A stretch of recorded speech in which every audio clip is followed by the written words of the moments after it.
Everybody, this Friday.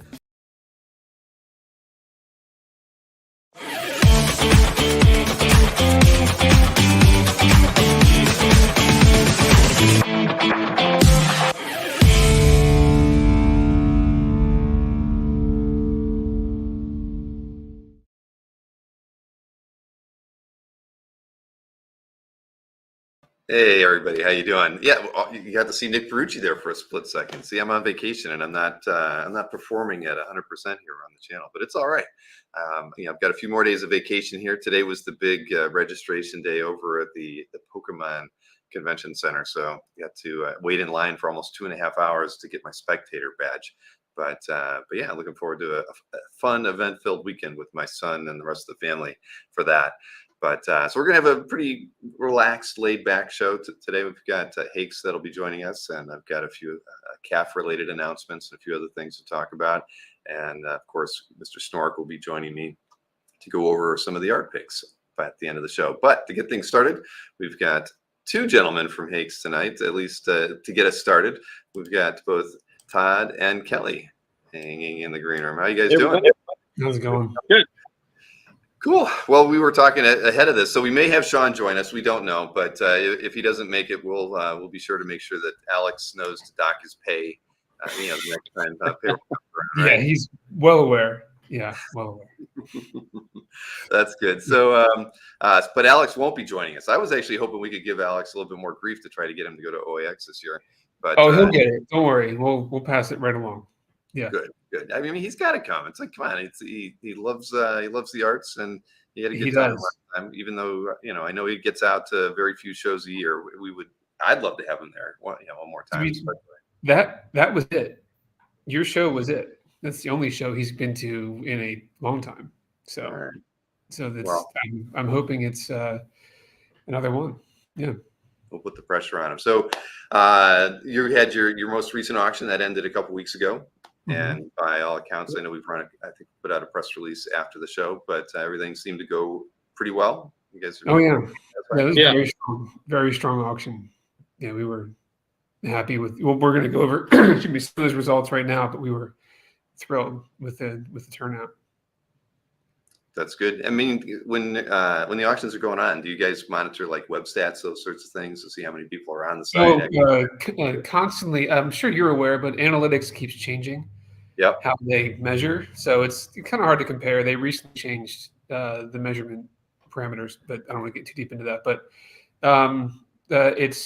I do watch it and up until it'll say the number's 200 at 5 p.m. and then by the time you get to the 9 o'clock mark or the 8:30 mark, it's by like 1,000 unique visitors that are just flooding the website.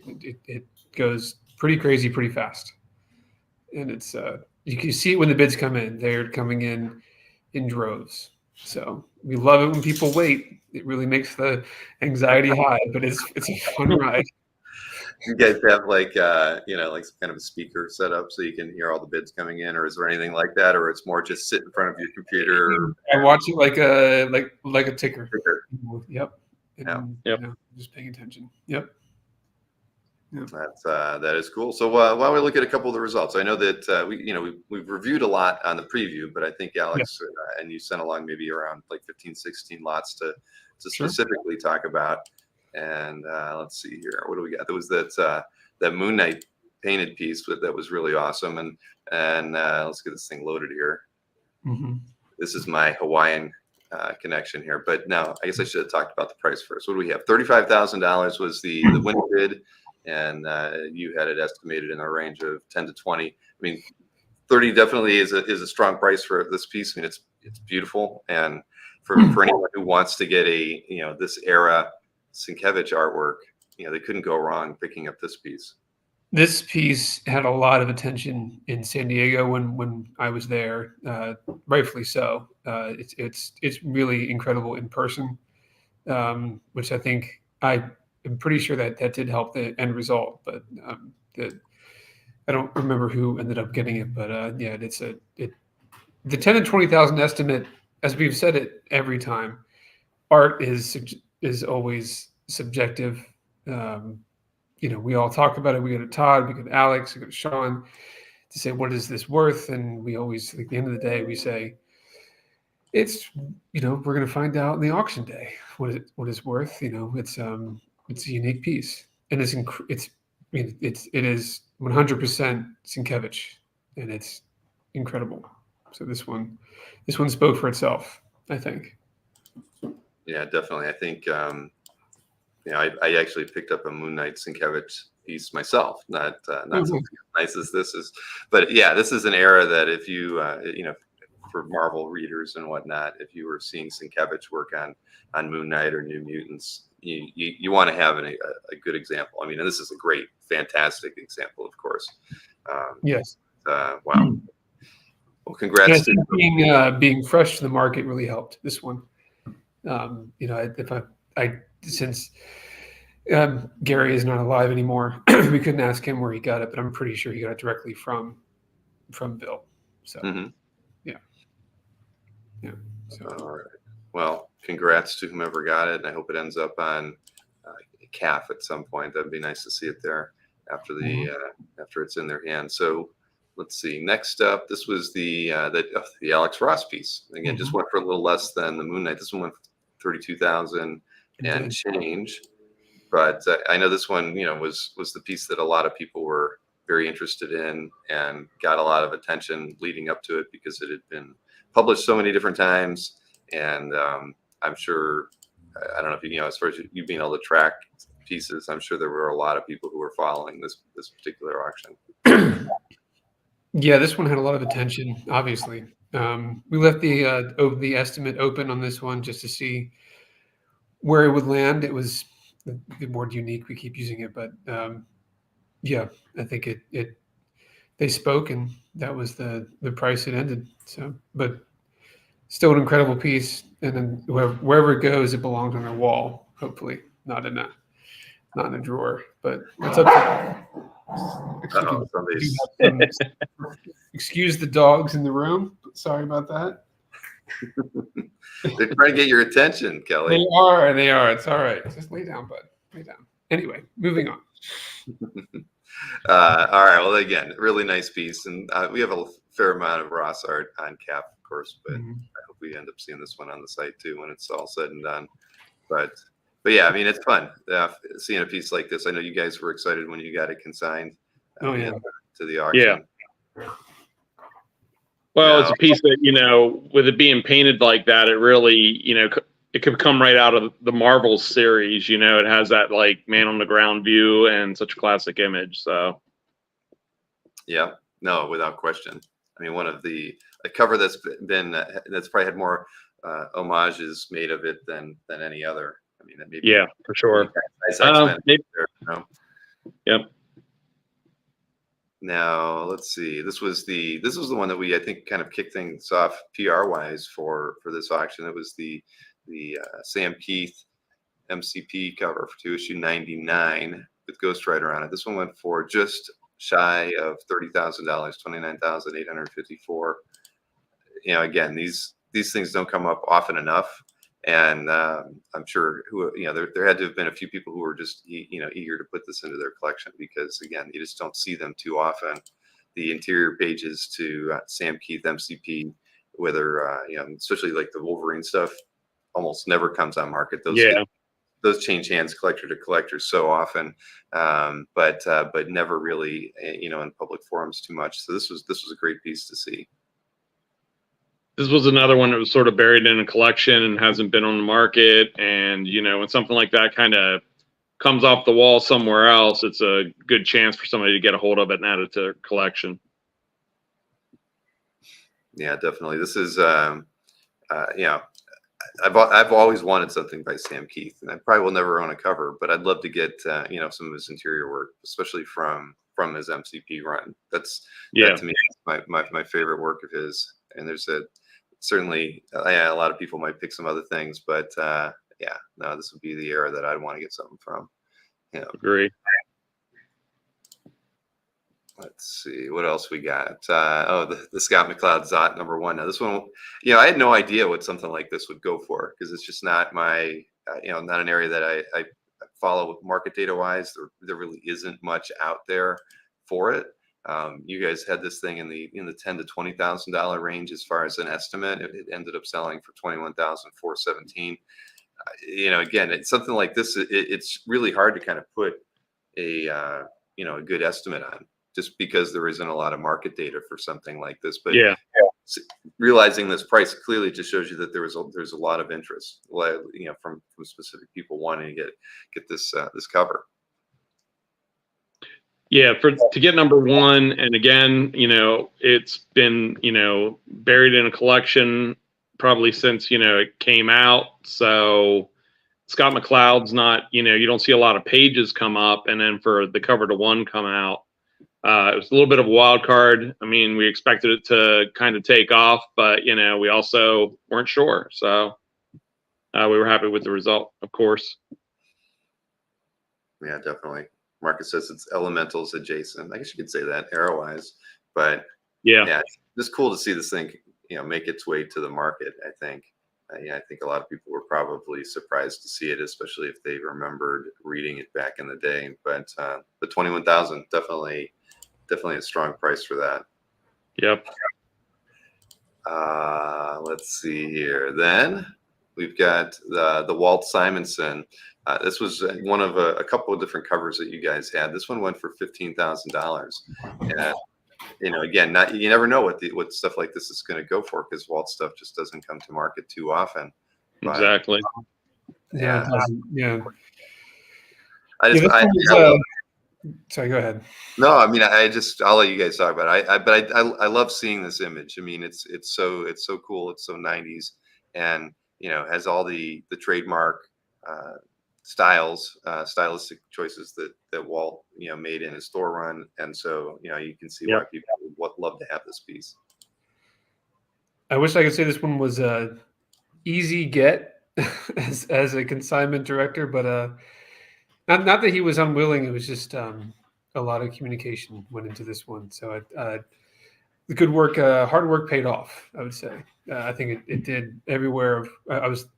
It was exactly within that 10 to 20,000 estimate, and being, like you said, there's not much to compare it to for Simonson. I mean, he has most of it from what we understand. So very exciting to have a Simonson cover, and I'm glad it went. I'm glad people recognized how important it is.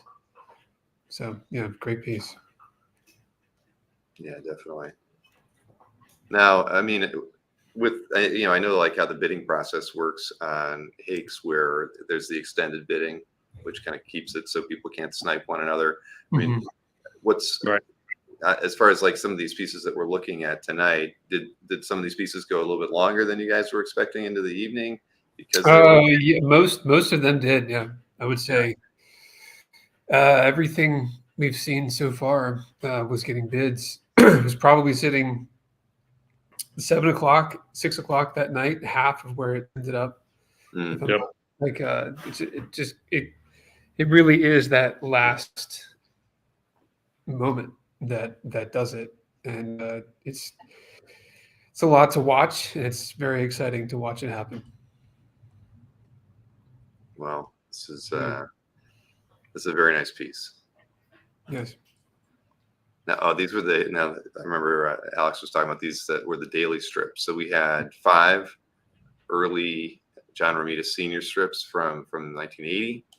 And I guess we can look at a couple of these in detail. This one went for 12.5. This was from, actually I didn't read which when this was dated. That is the yeah. This is the one I was thinking would bring the most. Every one of these had incredible content, but this one, my money was on this one being the most popular, and it was I think double of all the rest as far as end result. And I just love the contrast of black and white throughout the entire thing is really great. All these looked really good. You got this one's the money because you have Spidey in all 3 panels, and you get different views. So that's good stuff. Yeah, you can't go wrong with this era. So this is a great page too. But yeah, they all range. What was the price range? So the one that we looked at was 12.5. They went from just over 5 to the 12.5. Mm-hmm. So Yep. Good. Kind of know. I don't recall. I don't know. I don't think we looked at all of these before when we did the previews. That's a good page too, as far as strips go. Yep. Well, and these were all consigned by one person, I assume, right? They all came from the Gary and Don Guzzo collection, same as the Ross and the Sienkiewicz. Got it. Yeah, the story was his mother went to art school with Ramita. So that's How they ended up with these? well, that's how one of the ways he had a good relationship with John was that connection. So, and I don't know if we're going to show it here. The Mary Jane is signed to his mother, I believe. Was this one or this one? The Mary Jane specialty piece, the sketch of her. Oh, right. Yep, Yeah, the color sketch. Yeah. This I like this one. This I don't know. This is a good one. This one I think is really great too. So yeah, anything with Jameson on it. Yeah. Yep. Not bad. All right. So next up, we have the Avengers annual page that was all from Perez. This was from issue 6. Went for just under $12,000, $11,918. Yeah, a little overestimate. And I'm not surprised at all that it went for over our estimate. We can be conservative just to give people an idea of where it might end up, but this one just spoke for itself. Great page. Yeah, definitely. I've always wanted to get a Perez Avengers page. I mean, I have a couple Perez, sketches and things I've gotten from him. I have one page with Inhumans on it that I really like, but I've always wanted to get an Avengers page and a Teen Titans page one day. But who doesn't want one of those too? Yeah. I'll speak for Alex. I would say he wants one. He might have. He may already. I don't know. Does he have one? I think he has some. Yeah, he has something from Perez. Yeah. But he wouldn't mind another. That's for sure. Right. Why stop at one? Right. Get the whole book. Right. All right. Let's see here. Next up, this was the Milestones preview cover. Cowan and Palmiotti. Mm-hmm. This one went for $11,800. A little bit oversized DC board. And wake up here. There you go.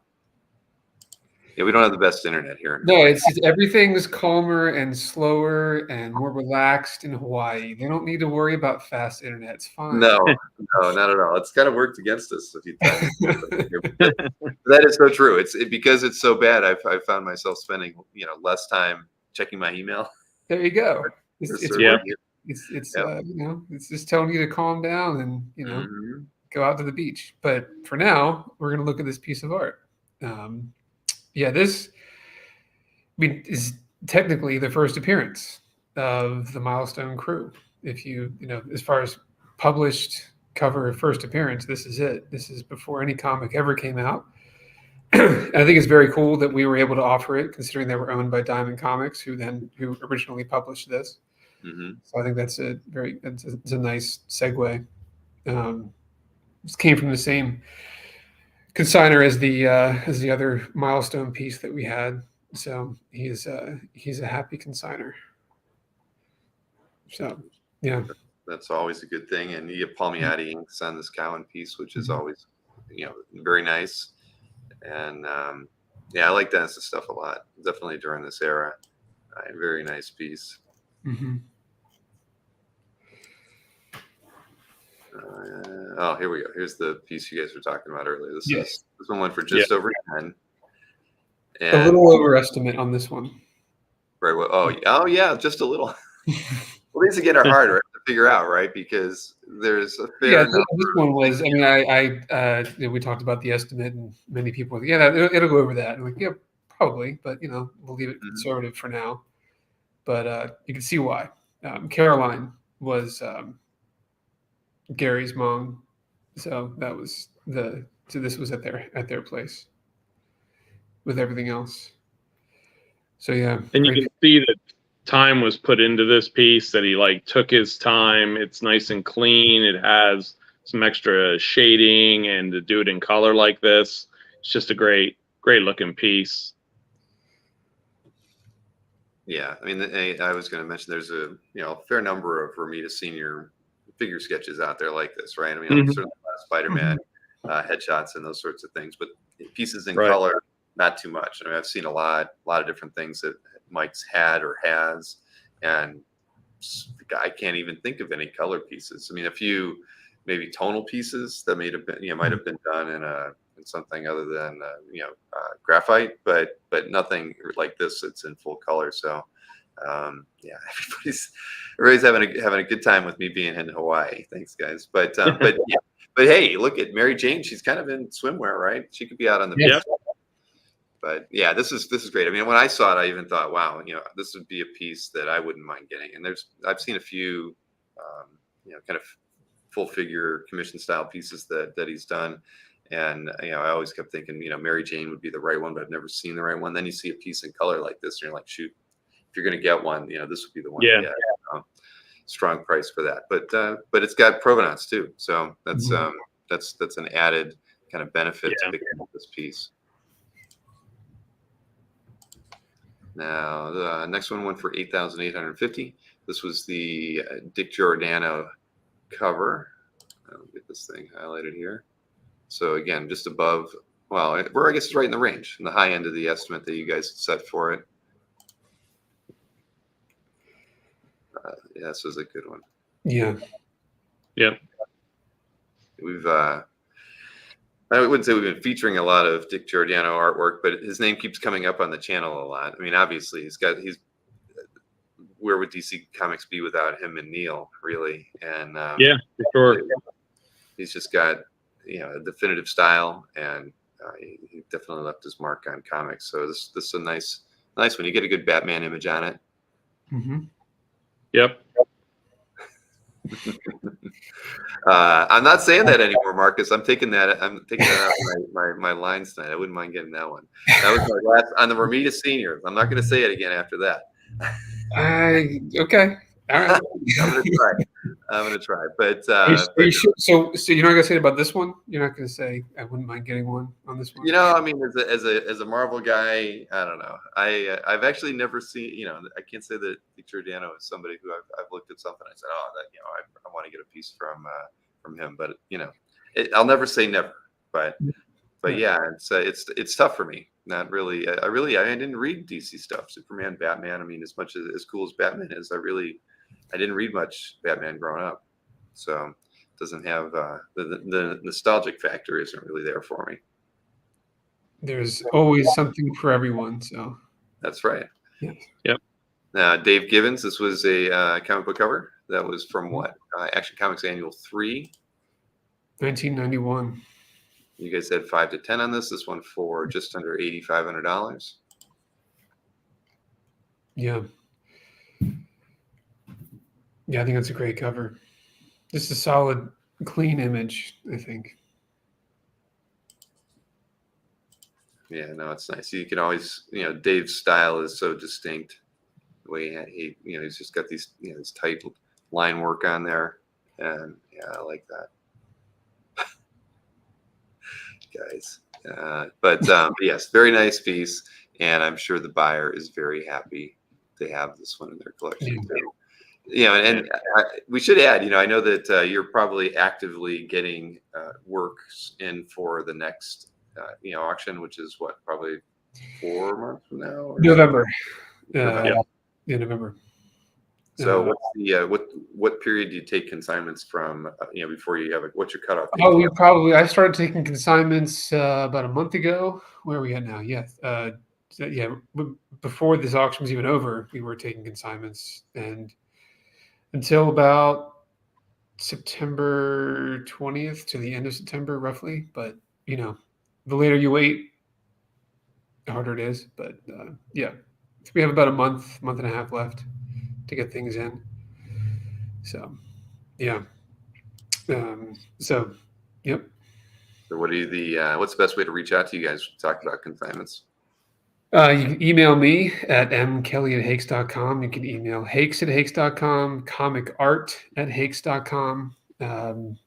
Those are you can message us on Facebook, Instagram, whichever way you find is easiest. It'll filter its way through right to where it's got to go. I use Facebook Messenger sometimes. Images are easier to send that way, but also email is fine. Mm-hmm. Very good. Now we have a Nick Cardi Action Comics cover for the next piece. Just under 8,000 on this one, which is the same estimate range that you had before. So at the high end of that. Let's zoom in on this one. Oh, where's Sean with the secretary joke? Poor Sean. Yeah. Yeah, he couldn't hang out with us tonight. Oh, but my family's just getting in from their Pokemon excursions. Nice. But, yeah. That's right. What time is it for you, Bill? It's 3:26. Nice. Well, good afternoon. Middle of the day. I'll even put my earbuds in so they don't have to get the whole deal. But yeah, poor Sean. It's all right though. Congrats on the new house, Sean, if you're actually able to watch this or on whatever you're doing. But yeah, we'll have to see his new collection room when he's ready to jump back in. Yeah, that's good for him. But back to this Superman saving secretary on the wheelchair. But yeah, this sold for what is 8,700? It was right around there, I think. For yeah. Again, 5,000 to 10,000 was our estimate, and I think we were spot on. Mm-hmm. Yep. Okay, then we have this was that mechanical cover. Yes. Right. Yes. Now this price surprised me. It shouldn't. But at the end of the day, people are picking up things that not are in the norm for OA collectors, but they are out there, and this was obviously a very well-known piece. A lot of people will remember this cover. So stats are hot. That's right. Thank you. Thank you, Marcus. Well, I mean, you compare this to what the original cover would bring, which I would be open to seeing people's guesses on what this original cover would bring, but I was surprised too. I mean, I knew it would do well just because of this is the final piece used to make the cover. They would have taken this and colored it, but still, it was a stat, and for $7,000, that is a good price for a stat. Yeah, I mean, I think if we had to go and check and see what the highest prices paid for one would be, probably be somewhere near the top. I think it has. I wouldn't say it was done by the artist, by Byrne, but it has a little bit of touch up. Am I right, Todd? Like a few spots. Well, I guess they made the statin, to make it fit to the bleed margins, whatever. Maybe went in and extended some lines and that kind of thing. So there's a little bit of ink here and there. But this is what they actually used to print the cover. The art was scanned and were shot with a camera, and then they made this. So it is part of the process and part of the history of doing the book. So it does have some importance. And the art is out there. Like I said, it still is on CAF. Whether that is still the original owner, it is out there. So here we go. So let's see. We got a couple more pieces to talk about. We got a Marvel Fanfare cover by Vess. I know that Alex liked this one a lot, and I just scrolled past it, so I can't see what the price is now. What's this? It ended up at $7,039. Yeah. No, I mean, as a Thor fan, obviously, I thought this was a great image as well. And Bess is somebody that I've not picked up anything by them. One day, I probably will. I know that Jason D'Ambrosio has at least one Bess piece in his collection. If I'm not mistaken. But yeah, this is a great piece. Yeah, this is I mean, Vess is unique, and I thought this is a piece you could hang up anywhere in the house. It doesn't have to be in the man cave. That was my thought originally, just because it has a nice clean look to it. Yes, indeed. Now let's see, Aquaman. See, we have a thing about Aquaman on the show, of course. Is we can never sell a piece of Aquaman art when it's on a Dueling Dealers episode. We've tried. It just it never happens. But this one, No? no, I don't. I don't know. There's a stigma to the character, and I can't tell you what it is. It just, but it's very noticeable. So this was. So if people are looking for Aquaman deals, they should go to Deal or No Deal. Absolutely, yes, exactly. Anybody that wants to get a piece and get a great price on it, Mike or Anthony or whoever might bring something. We had Miko Swayan on one time, and he brought like 3 Aquaman covers, new ones, and not a nibble. Couldn't get anybody to, And I didn't say anything to him because I was like, fingers crossed that maybe that would have been the episode that things would have turned, Right. Because he only brought like 7 pieces of art to sell, and 3 of them were Aquaman, and I think we sold the other 4. Oh my God. But yeah, so this was a unpublished cover to Aquaman 43, and it went for $6,619, which is that's a good price for an unpublished piece. From I agree. Yeah. Yeah, the published probably would have been double that, if not more. So, well, yeah, here, not Deal or No Deal, but with us, it would have been. Mm-hmm. Yeah, I think so. And what was there wasn't that much different. I mean, can you click on the? Oh, that's right. Yeah, let's see. Yeah, there you go. That was the. Still attached. Just almost like one of those 1 minute later things.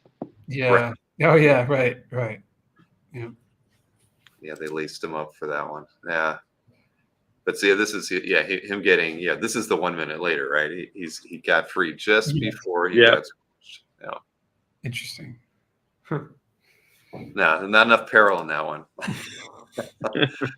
But so here we go. We're ending things with a George Perez FF 188 page, and this one went for $6,500. A bit higher than your estimated range, but probably this is probably about more what I would probably expect a page from this era to go for. You pretty much got a lot of what you'd like to see in it. I mean, you get Thing, Johnny, and the Impossible Man as well. That's right, I forgot that he was in this page too. So that makes it even more desirable. Wow. Yeah, this one should. There's a fair number of FF pages by Perez on CAF. I mean, obviously Perez is well collected. I think he's maybe the second or third most collected artist on the site. It makes sense. Yeah, Byrne, I think, is sure. number 1, but Perez is either 2 or 3. Right on. Yeah. Cool. Well, then there you go. We made it through the pieces that Alex sent us. So, like you mentioned earlier, there's I guess the easiest email address to remember for anybody who has any questions about consignments or future auctions and things. Sure. That was the comic art. Comicart@hakes.com. Cannot forget that. Yep. HAKES.com. Exactly. And Todd, can anybody ever get a hold of you? Like if they need a write-up for something, do you put all of our contact information is on the website. There's a tab there where you can email all of us direct. So what you do is you go to the About the Staff page and you click on the email of the most handsome employee, and you'll find stuff. Now, if Alex was here, I know he would be saying that was him. Well, when you're not here, you can say anything. But we know Sean. Is Sean pictured on that page? I mean, is he? He's on there. He's on there. I wasn't sure if he ranked. You can reach out to him through that, but yeah, comicart@hakes.com. But we also taking comic books, toys, other things. Obviously, if you've seen our catalog, we cover pop culture as a whole. So we're actively taking everything. We'll be at New York Comic Con, which I actually just read today, about an hour ago. I read that they've opened it up to a 5-day show. Oh, really? Yeah, they added it. It's called a retailer day. Is Wednesday now, which is an interesting development for me for setup. So we'll see how that I was goes. just going to say, you think that they wouldn't do that in the lead up to a show, because now you have to add an extra day to your travel. You'd already done it. Yeah, so it's a little last minute. So I will see how that goes for me, because I'm coming back from England the weekend before that. So we'll see how that goes. Wow. That's my problem. But anyway. All right. Well, as always, good getting to hang out with you guys. If there's anything I can do to, push anything out there in the lead up to the next auction, I'm sure Absolutely. Alex will hit me up. But you guys need to come on, because you pick up something cool that we want to talk about. I'm here, happy to do it whenever we can. Right on. Sure. Well, you have a Great. wonderful time in Hawaii, and hope you're good. Good luck to your son. Yep. Yeah. We took him to a sacred waterfall the other day that's supposed to bring good luck. Nice. So Right fingers crossed that actually pays off, but we'll see. All right, guys. We'll have a good evening, Right. and we'll be talking again soon. Thanks, Bill. Thanks, everybody. Yep. See ya. All right. Yeah, they were talking about New York Comic Con, Jason. They're adding a 5th day. That's kind of weird. I mean, I don't know, see how they can do that. It's close enough that people have already made hotel arrangements and things. How do you add a preview, night? That doesn't make a whole lot of sense, even on the ticket buyers. That's weird. Did he catch a Squirtle at the waterfall? McCloud wants to know. Ashton's nodding yes. So there you go. I guess we did. Let's see what else is there. But hey, just so you guys know, I asked Mike Browning to come on and do stuff. He totally didn't respond to any of my emails. So you talked to Michael Browning about it. I know that you have, but I don't have time to keep going after somebody when they don't have any interest in popping on the show for something like this. So yeah, that's on Michael. It's not on me. But of course, I'd love to have anybody who likes to talk about stuff. Everybody's got an opinion on artwork and the pricing from auctions and things. I like talking to Hake's team about their stuff. But the bigger auction it is always more fun to. I know you bring it up to Browning every time he makes a post, Jason. He doesn't reply to your posts either. So my opinion is that Michael likes his format, the forum that he has on Facebook, and that's where he likes to do it. More power to him. I mean, everybody, again, everybody likes to kind of share their views, I guess, of auction results. And Michael has a great place to do it, and people pat him on the back every time he makes a post on Facebook. It's a good thing. Let's see. Kazra says Peach won't be at New York Comic Con. Talked to someone today, said she would be. Yeah, I don't know. Peach hasn't been out to a lot of shows of late, so that's she's probably very busy. She's in demand, as we know. But yeah, I saw somebody. I think, was it Jason too? Was talking about Jordan in the chat. So I got some pictures sent my way the other day. Did I load them up in here? I did.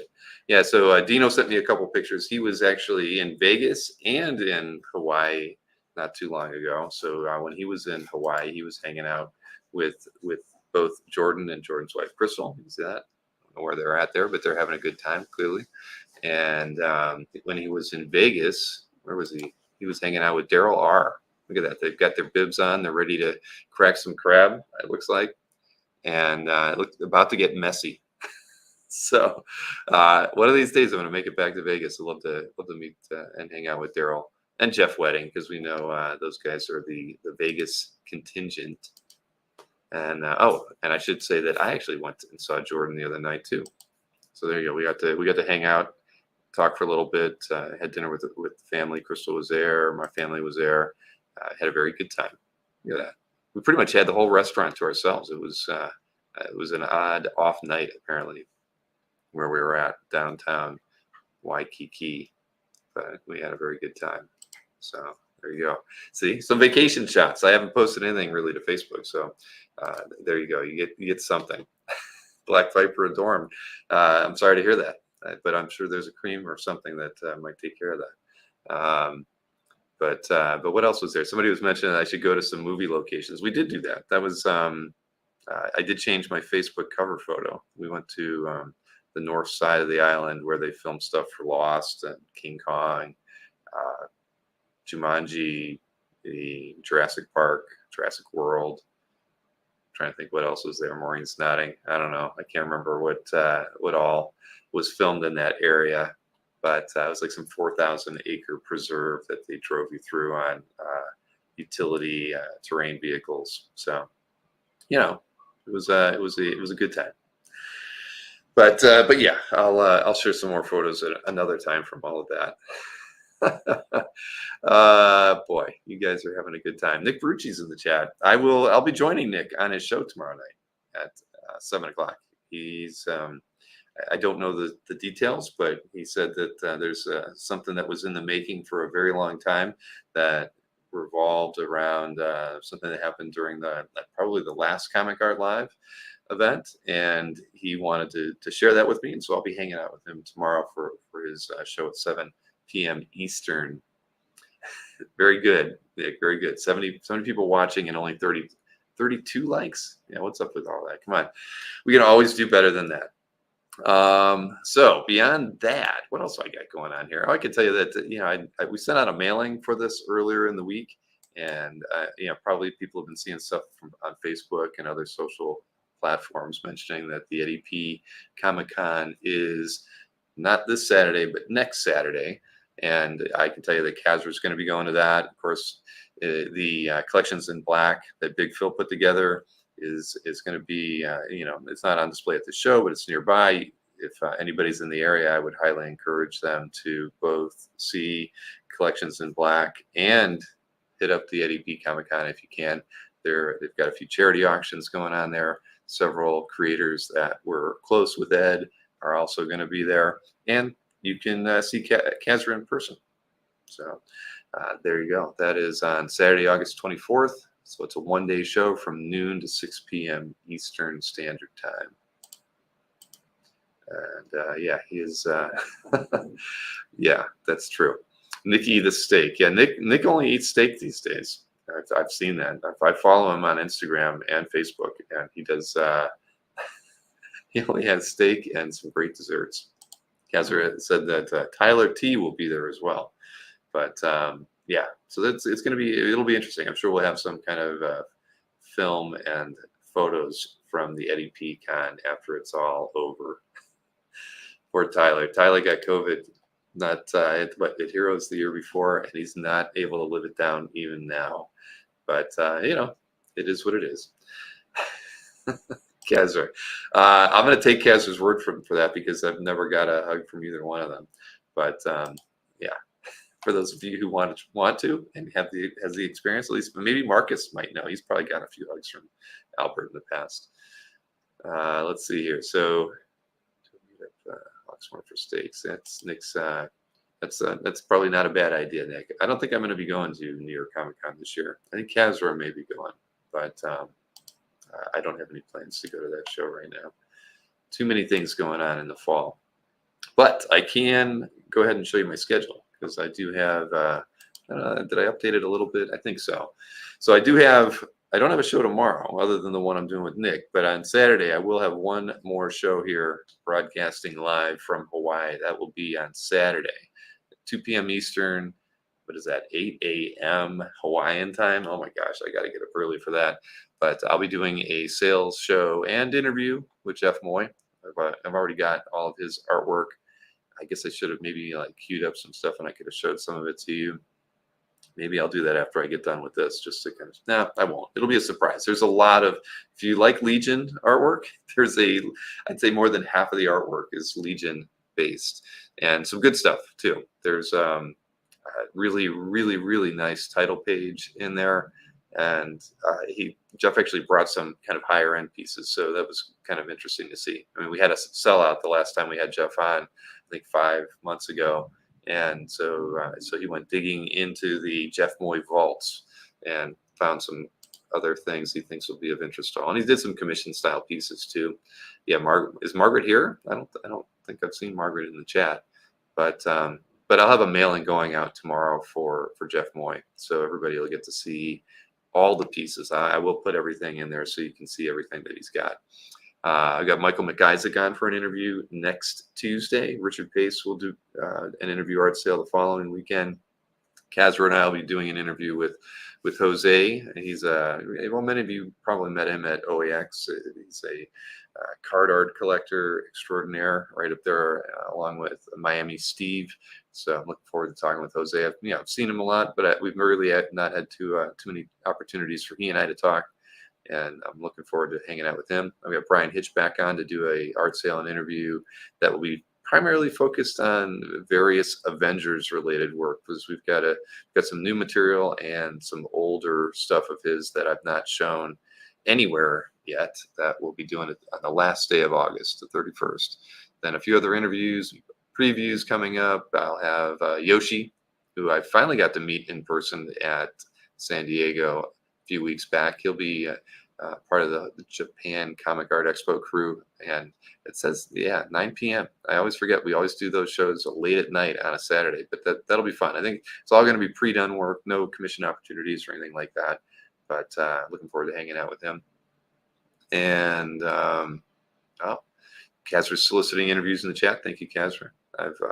I did pick up one that I added in the other day. Royce Vizio, who's been on CAF for a very long time, reached out to me through Facebook, and I got the 1st of October booked with him. So that'll be a good one.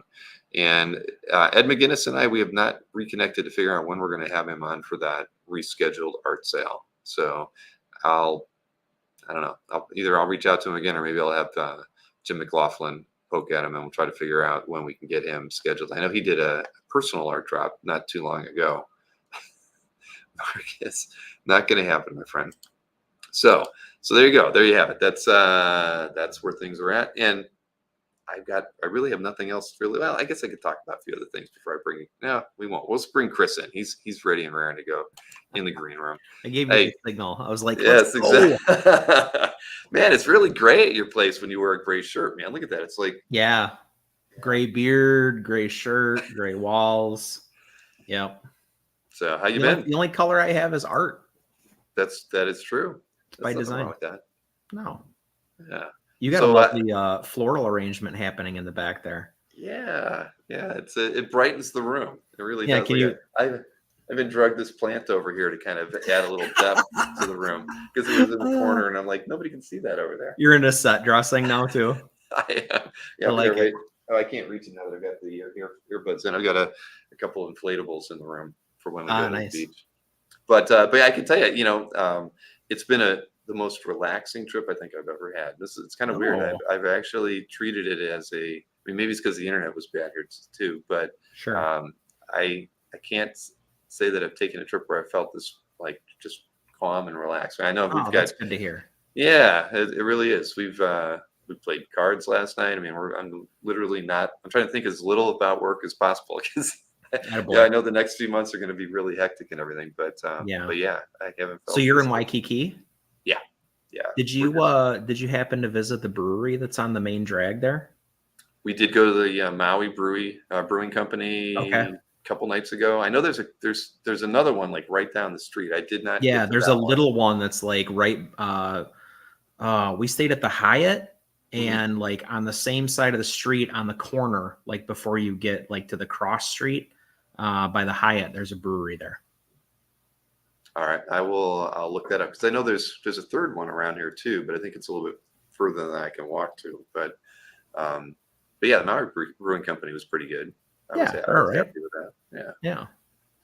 But yeah, other than that, no, I've just been chilling. Went to an art museum when we first got here. Parasailing, fishing. Nice. Lots Pearl Harbor.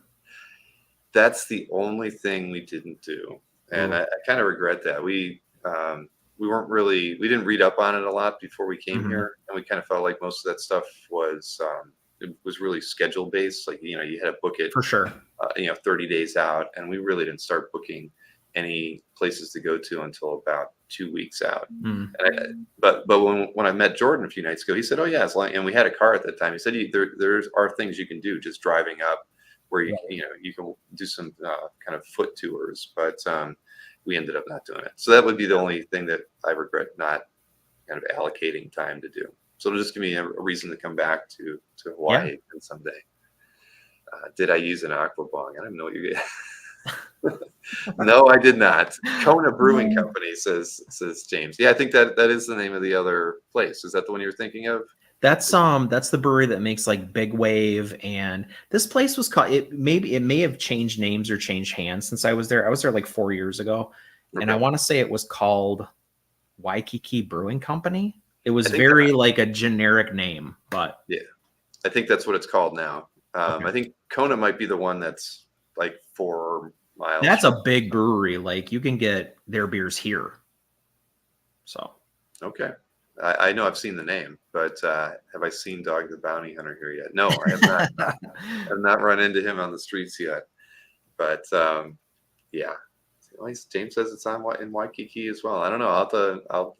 I've made a note. I will look around because I've got once. Tomorrow's the big day. Right? Like today, we went and I got my spectator badge and waited in line with Ashton and everybody to get their official badges and things. So tomorrow's the day where they play for like 13 hours or something like that. It's a long day for Ashton.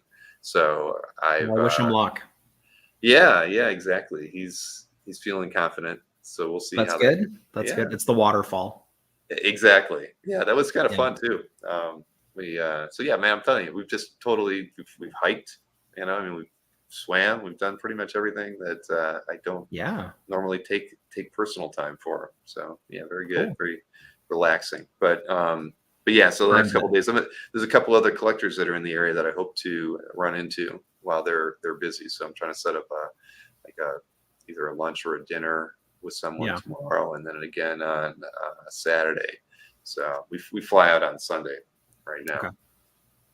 But yeah, so I guess we can do some calf updating kind of things here, and we'll be over before everybody knows it. It'll be an easy day here on the channel. But let's see here. I got to get a couple windows out of my way here. I didn't prep anything to do a calf update. I'll just throw that out there right now. I did actually pick. But yeah, exactly. I thought about it, and I put together the report on the site, but I didn't, because Ashton and everybody's busy. We didn't do any of the videos. Does Bill know you guys leave comments now? What does that mean? Shut up, McCloud. Uh-oh. Okay, I don't know what that means, but I did do some heritage picks. All right. I'm trying to enjoy my vacation. Mm-hmm.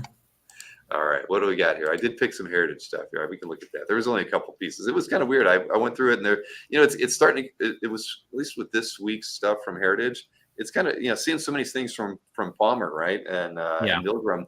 It's just like I'm seeing the same stuff all the time now, and it's harder and harder to pick things that either stand out or a little different. So this is a Palmer piece, but it's Ditko, Ron Page, two rather large panels. I mean, it's already doing pretty well at 775. So I figured I'd highlight that one. And you did a nice looking page. I mean, Palmer did a yeoman's job there. Mm-hmm. Did you I got that Sienkiewicz page, right? Yeah. Okay, I didn't know if I can. Yeah. Okay. Yeah, that was weird. I wasn't going to bid on it because I figured it would go too high. Famous last words. Right. Well, I was talking with Kazra, and we just and he didn't coax me into doing it, but he was just like, we'd be dumb not to at least put a bid in, right? And so you're the guy that said to me, Bill, it'll never be this cheap again. That is true. I think about that all the time. That is so true. I know. I feel like I got a good price on that thing. It was I think it was 38 something with the juice. Oh, so yeah, you killed that. Oh, that's awesome. Yeah, I felt pretty happy with that one. I thought for sure it was going to go for like 55, 6,000. I would have thought 6. Yeah. Yeah, that was where I felt it was going to go. So I put a bid in under that. I actually put in a bid for $4,500, and I figured I'd let it ride and just see what would happen. So I watched it that night when we were doing the Dueling Dealers episode, and yeah, it was kind of cool to. My first, I haven't paid for it yet. You actually got to. Yeah, it takes a couple days. Yeah, they let you really build up a good amount of buyer's remorse before you even pay. Yes, exactly. Yeah, I was wondering when because they really did. I get an email? I got some kind of email on within 24 hours because they knew I was a first time buyer, but it didn't really. It gave me a link to a page that talked about the idea of doing time payments without interest, which I thought was kind of interesting. I bookmarked that. But yeah, yesterday I finally got like hey, we're wondering when you're going to pay this bill, right? So it's, I guess, a week later is when what triggers that one. There you go. Refresh the one on the around one because it's already gone up. Let's see, 825. Yeah. Oh, the Cox effect. I like seeing the influence the channel can have on certain pieces here. And then this one, I know that didn't the professor pick up a couple magic pages? I feel like I was in the app the other day and I saw I think you're right. picking up some, and so I saw this was from Magic #1. Again, Palmer again, but I wouldn't mind getting a page from Magic, especially the first issue. But this one's at $300, or at least it was when I loaded these things up earlier. What else did I get? This one was just, I don't know. At first I thought it was Lee Elias, and it's not. It's some Howard Nostrand from 1954. I just thought it was a great image. I mean, it's kind of weird, harrowing, sitting on top of a rooftop in the middle of a flood. But it's like a Johnny Cash album cover. Yeah, so true. Absolutely. But cool image here. And it's only $155 right now. It probably won't go for a lot, but it's from 1954. Pretty cool. Yeah, I love it. This one I thought was cool. George Barr, that's cool. Weird Tales, illustration. Is it stippling? I thought it was a mix of different techniques when I zoomed in on it earlier. Yeah. Oh, but, there's a lot of stippling on there. Wow. Yeah, this is nice, and I bet you this thing is not going to go for a lot. But just just cool seeing it. Defining these palm tree or whatever it is in the background to the pillar. So well done. Yeah, this is nice. But and the way he matches up the textures too, like where the materials appear to all be the same texture. That's very cool. Yeah, no, I like agree. The stone looks like the other pieces of stone, Yes, definitely. Yeah, it's just amazing. So yeah, I like this one a lot. Oh, Marcus says it's the surface of the paper. Really? It's the paper. He's probably held this thing in his hands, like tearing down Albert's booth or something at some point. Huh. Curious. Well, I guess it does sort of look like like some kind of a textured paper, but still. And he's just toning it. Yeah. Huh. Yeah. Pretty cool. Well, he did. Yeah. He's done a masterful job of it. It looked like it was all. Is it all pencil? Maybe some ink. I can't tell. But you can see. Yeah, he's right, because you can see on the edges of the border. Oh, the ink bleed into the texture on the paper a little bit there. Huh. Interesting. Good catch, Marcus. Yeah. This one, cool. We were just talking about Mike Zeck the other day. Oh. No, a Wolverine. Claws out. Yeah. I mean, the more that the realization settles in that we're not going to get Mike Zeck to, probably another North American show. And even if he did come out, he'll never draw again. Is starting to feel more and more, like a truth that we're going to have to, just.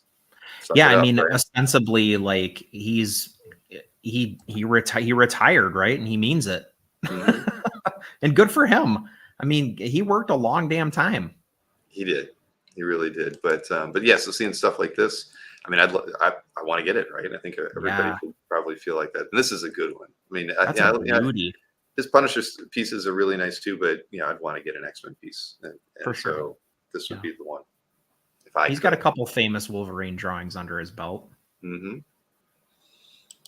Now, this was a Tony DeZunica, or I forget how Berkey likes to pronounce it, but I just thought this panel, this page overall was really nice, and it's kind of funny the way the panels kind of work together. But I love the silhouette to this piece where she's only in silhouette. It was kind of weird, and then even I don't know. There's just something about this overall layout on here that I thought was great. I mean, Tony's always been a solid artist.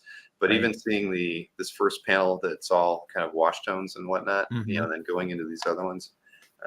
It's like a feature panel kind of in a way, like draws you in and then like you go through the rest of it. But like it's interesting, like what you're saying with those two smaller panels, like it's like he flip-flops the perspective, and so he flip-flops the lighting, and it's a neat like positive negative effect, like in the flow of the page. Yeah, no, it is. It really is nice. Sorry, I'm just trying to some Gene Colan faces, says Cancer. Hawaiian Romance. Yeah, I guess it is kind of, yeah, maybe that was influencing my decision just a little bit. There you go. It could have. Then this one, I wasn't familiar with Raphael Aurelian. I mean, I feel like I've seen the name before, but never would have thought anything. That's early Vampy magazine stuff. Yeah, issue 20, right? Yeah. I mean, I just thought it was a really nice developed page. Again, Lee Harmon's gonna come after you. Oh man, oh shoot, I'm picking all of this stuff. All right, sorry about that, Lee. Well, like I mentioned going into this, I was trying to pick stuff that I'm trying to stay away from the things I've been used to picking because the regular, yeah. But yeah, I thought this piece was cool, and I assume this little illustration at the end is not it's cool. I thought this was nice. Cool. And Keith Giffen. I hope this isn't on your list, Lee. That was on my list actually, but that's okay. That's all right. Sorry. I just like this page a lot. I mean, obviously, Giffen's style is very unique. You get Dave Hunt inks on it as well. Yeah. And again, this page is it upside down? Why is it upside down? Yeah. I was just gonna say I didn't even realize it was upside down. Well, it's Dr. Fate, and so I thought, oh, was it illustrated upside down? But then I saw the word balloons are upside down too. I see that anything can happen in the Tower of Fate, right? I was looking at the image. I wasn't even looking at the story. I was just like, I love that panel. That's funny. Didn't Heritage do something weird like this once before? Is there another image? That's what I was. Yeah, I mean, it's got the buttons, but no, there you can see down here. It's the back of the page. Well, I guess. Oh, remember that? No. Remember, I'm thinking of the time when they left one of Anthony's price stickers on it or something like that. Oh my God! Remember? Yeah, that was an oversight. But yeah, this image being upside down is. They need Marcus. He could flip this for him. Yeah. There you go. Two more pieces to look at here. James O'Barr. This is just a gothic from the storyline that he never really got going. Early '90s, and it was funny. I posted that piece that I got of his the pen and ink illustration, and I had like 3 or 4 people email me directly, just not even asking to buy it, but they were complimenting me on getting it and saying that it was something that they always wanted to see. They had hoped to see James actually flesh out and do something with. So seeing the piece reminded me of that, and I thought, oh, and this one's in color and with the wash tones and things. I thought that's not something that we get to see from O'Barr too often, and definitely this will not be a very high ticket item at the end of the day. So for anybody looking for something from O'Barr, that from Gothic in particular and painted like this, I think this would be a good piece for people to get. And what was the last one? Oh yeah, Off the Wall. Yeah, I hope this isn't on Lee Harmon's list. Bob Montana, Archie Daly strip from 1963. It was the gag was good, but when you look at the figures, it's like, boy, man, what a great illustrator, and just so slick. Wow. I mean, he can draw sexy, so clean, isn't it? I mean, and this woman's face is just so well done. Look at those line weights. Yeah, man, and that third one was like Acme Novelty Library. Mm-hmm. Yes, definitely. And yeah, just a good gag all around. So I mean, heck, I've never even thought about owning something from Bob Montana, but because I'm not a big Archie fan, but this would be something fun to own. So that's great. So, yeah. All right. Well, there you go. So there's my there are my Heritage picks. He hates dames. He said he hates dames. Well, yeah. To each their own, Jughead. Exactly. Yeah. What are you gonna do? But it was at least still. There you have it. I'm sorry, Lee. It happens like that. I'll go back to picking my normal spandex clad Heritage pages for next week. Let's see here. Lee's on the receiving end of the Cox effect. Oh man. So that's all for the CAF update side of things. I'm not going to talk about market data. I can tell you that I wasn't able to run the eBay data for Colin when he put together the auction results. So fortunately, there was the illustration signature auction that happened. So there was a fair amount of data in this last week's market recap for auctions and what will happen next week. For those of you who like to at least see what the top eBay sales were, I'll be able to run a full 2 weeks worth of data when I get back to my office. It's actually a report I have to run while I'm at my desktop computer at the house. Full power. Yes, exactly.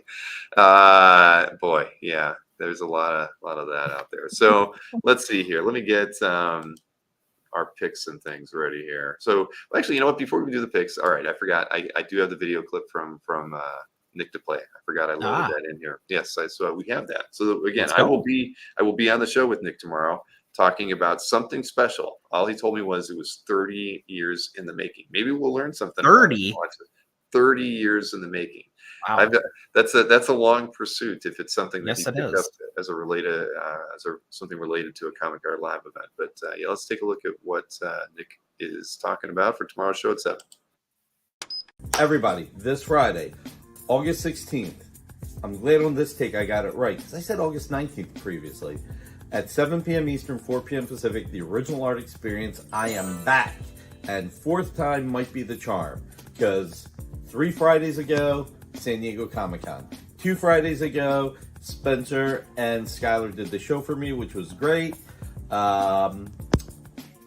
which I appreciated because I was tired after San Diego, and something good happened that we'll talk about on the show on the 16th. Then this past Friday, I wasn't feeling well, just exhaustion caught up to me, and so instead of doing the show regularly, we were actually able to put a few pieces up. We raised money for a fallen officer, Johnson's family. I put 4 pieces up for sale that were mine, and the community donated all the money. I want to thank Kazra, I want to thank Corey, I want to thank TJ, and I want to thank Tom McDonald for claiming art that allowed us to not only help Officer Johnson's family, but to get him over $30,000. So now this Friday, we have our show, and I should be okay. Time will tell. You never know with me. So we're going to have a little bit of John Romita Jr., Amazing Spider-Man cover by John Romita Jr. and Scott Hanna, Gang Prelude.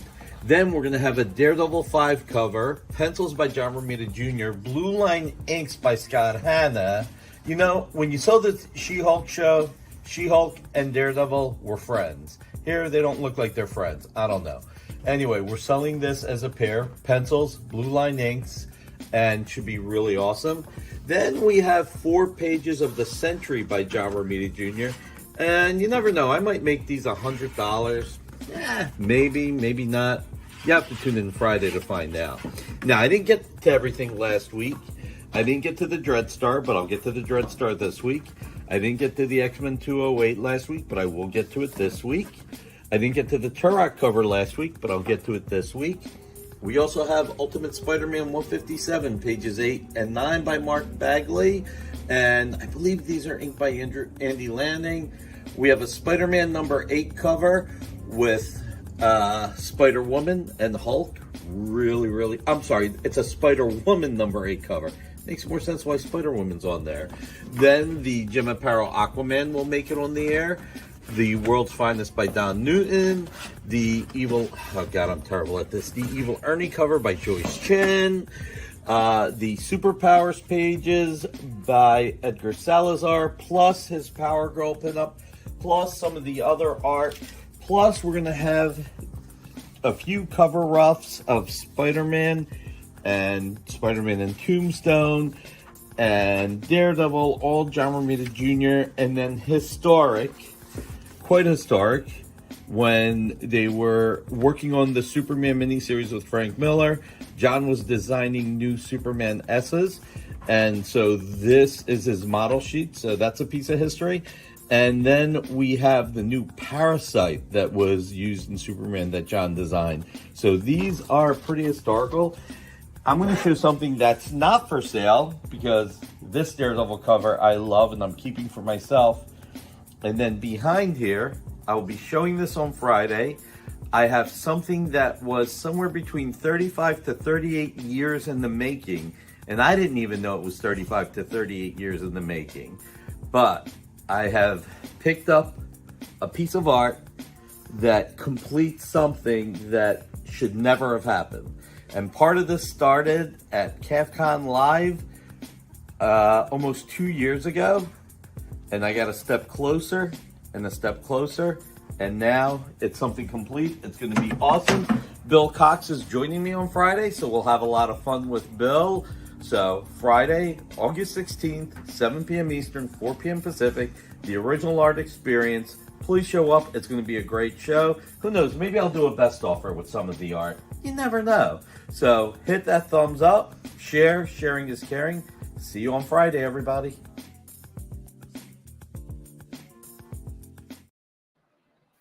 Yeah, I can't imagine what it might be.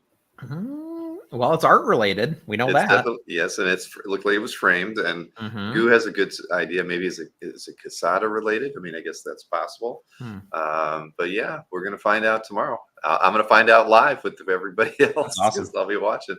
I'll make sure I wear my new Hawaiian shirt for the show tomorrow, just to look very chill and relaxed. So maybe I'll pull another plant or something around me, or maybe I'll do it from the balcony. You never know. You could wear a lei. I've been meaning the thing is I want to get a real one. They're like $40 to Really? get.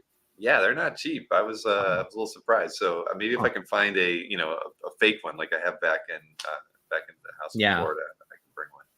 But Yeah, you got a Sienkiewicz page to pay for now. You can't be spending it on flowers. that is true, and I still haven't paid for this vacation yet either. So I do have got a few bills to cover.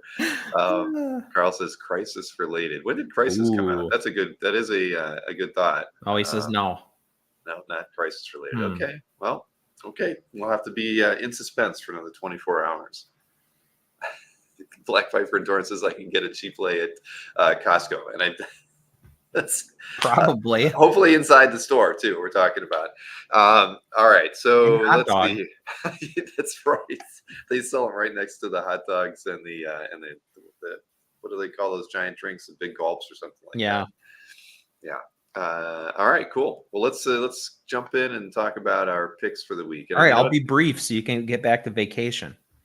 I appreciate that. You know that it's really dumb. I'm here, and the one thing that it hit me was like, why do I put your 10 picks in one set and I put my 10 picks in another? I always have to like transition. So I put all 20 picks in the one group this time. Look at this. It looks there's a lot more tabs, but boy, I won't have to switch anymore. Why did it Imagine take the us efficiency. 3 years to get to this moment? But here we are. So what do we got here? We've got whose collection is this? Andre's Calf Gallery. Yes, a 9-year member of Calf. And we got a like on this one. Jim Chung, Mark Morales, Avengers, Children's Crusade. Jim Chung's pretty darn talented. I know. Yeah. And Morales on Chung. I mean, that's a magic combo. This might sound sacrilegious. I hope Alberto doesn't come after me. He does maybe he's a top 3 Captain America artist for me. I know he's modern and yada yada yada, but I love the way he does the mail on Cap's suit. Mm-hmm. And like the first time I ever met Jim was actually at like Wizard World Chicago or something like that, and he had this absolutely epic. It's on Cap commission that he did in Copic, so it was all tonal marker. And I had never like considered owning something from him. And I just said to him on the spot, I'm like, I want to buy this. Like, how much is it? And I was like, ready to go. If he had said, and this was like, I don't know, 10 years ago, if he had said $2,000, I would have been like, okay. Mm-hmm. But good news is that, that belonged to somebody else already. They were coming to pick it up, but that's how I got my thing commission, because he was like, all right, let's, yeah. So anyway, very nice guy. Too. Yeah, love Jim, love this art. I think this is for some folks. I think this is kind of like peak Jim Chung when he, in this period at Marvel, like he was doing he did Young Avengers and then this, and so just an all around great piece of art. And like I said, I love his cap. Yeah, I agree. I saw Tim said that Cassidy is his #1 cap artist. Yeah, I mean, there's been a lot of good ones over the years, but he's probably my brother's favorite cap artist too. Mm-hmm. Lee Harmon, this is a wonderful page. Yeah, I agree with you there. The Black Viper Adorn is still giving me advice on where I can get get a lei for affordable price. Seamus is an expert. He apparently is, I love it. which is fine. He mentions that it is funny. Every time we were going out like gift shopping, it was funny. There was a couple places where you could literally make something was $10, you could offer them 7, and surprisingly, a lot of times they would take that. Did you watch? Speaking of something like that, did you watch the amateur match last night? No, I was afraid. Carl was totally. He was. If you made just even a mildly respectable offer, he took it. It was Really? there was no bringing haggling. it. I couldn't believe it. Yeah, he had Wow. like a Daniel Warren Johnson piece that was Wolverine slicing through some ninjas that I would have taken it. I would have actually paid full price for it in 2000, and it was what he wanted. It was framed and everything too. He took someone made an offer of $1,500. He took it. It was like, and we hadn't even gotten to the recap. It's like Carl was he was in the mindset of just selling. So Carl was, I actually now I'm in a way I'm even happier I didn't watch it, because I would have done some like stupid shit. I know. Well, a couple guys, I mean, probably got close to 50% off of his asking prices on stuff. That's awesome. Yeah, no, it was a fun show. It was a little hard to keep track of because a lot of it happened we'd get like 4 or 5 offers going on at one time, like 2 for Jeff, 3 for Carl and whatnot. But yeah, that was a lot of fun last evening. Carl was on a Kickstarter high. That is true. He has that Kickstarter going on right now. That's true. The thing was that Carl, I didn't realize it at first, but he actually had this shirt on that was a Cyclops shirt. It looked very Hawaiian. Jeff had a Hawaiian shirt on. Okay. And then, but Carl stated at the beginning of the show that if he sold out, he was going to give me the shirt. And so that was kind of, so Carl wanted to sell out, and everybody wanted to see a sellout. So I know Stingray picked up a few pieces. A lot of people picked up stuff last night. Cool. So good show, but very nice pickup here. And I would love to, I saw people were suggesting getting Andre on the show. I'd love to talk with him as well. Then use this for the show graphic. This is who was the owner of this piece? Oh, Ryan Diaz. All right. So this is Walt Simonson and Noel Giddings as the painter. Yeah, I mean, I guess I never really gave a lot of thought to the fact that this is a painting. Like I've seen it, but and it seems like it's over top of Walt's pencils, so that makes it even cooler. But just a great image, and I think basically if you have good taste, you love Walt Simonson, and this is a awesome pose. I have a soft spot for the character because he's kind of like a mix between the Punisher and Iron Man. But yeah, that's it. Great piece too. I mean, I would have picked this one as well. Who doesn't love Simonson, and then you get it painted as well. Right. I mean, that's a huge bonus. So that's a good one. And congrats to Ryan on adding this one to his collection. Certainly not enough comments. 3 comments on this thing. Come on, everybody. Yeah, really. On a Simonson? This was added last Wednesday. So, everybody needs to get over there and throw a few comments on this thing, too. All right. Now, this one I know was in Lance's collection. I saw this on the app. I saw it on Facebook. Mark Chiarello. Yeah. This one's fantastic.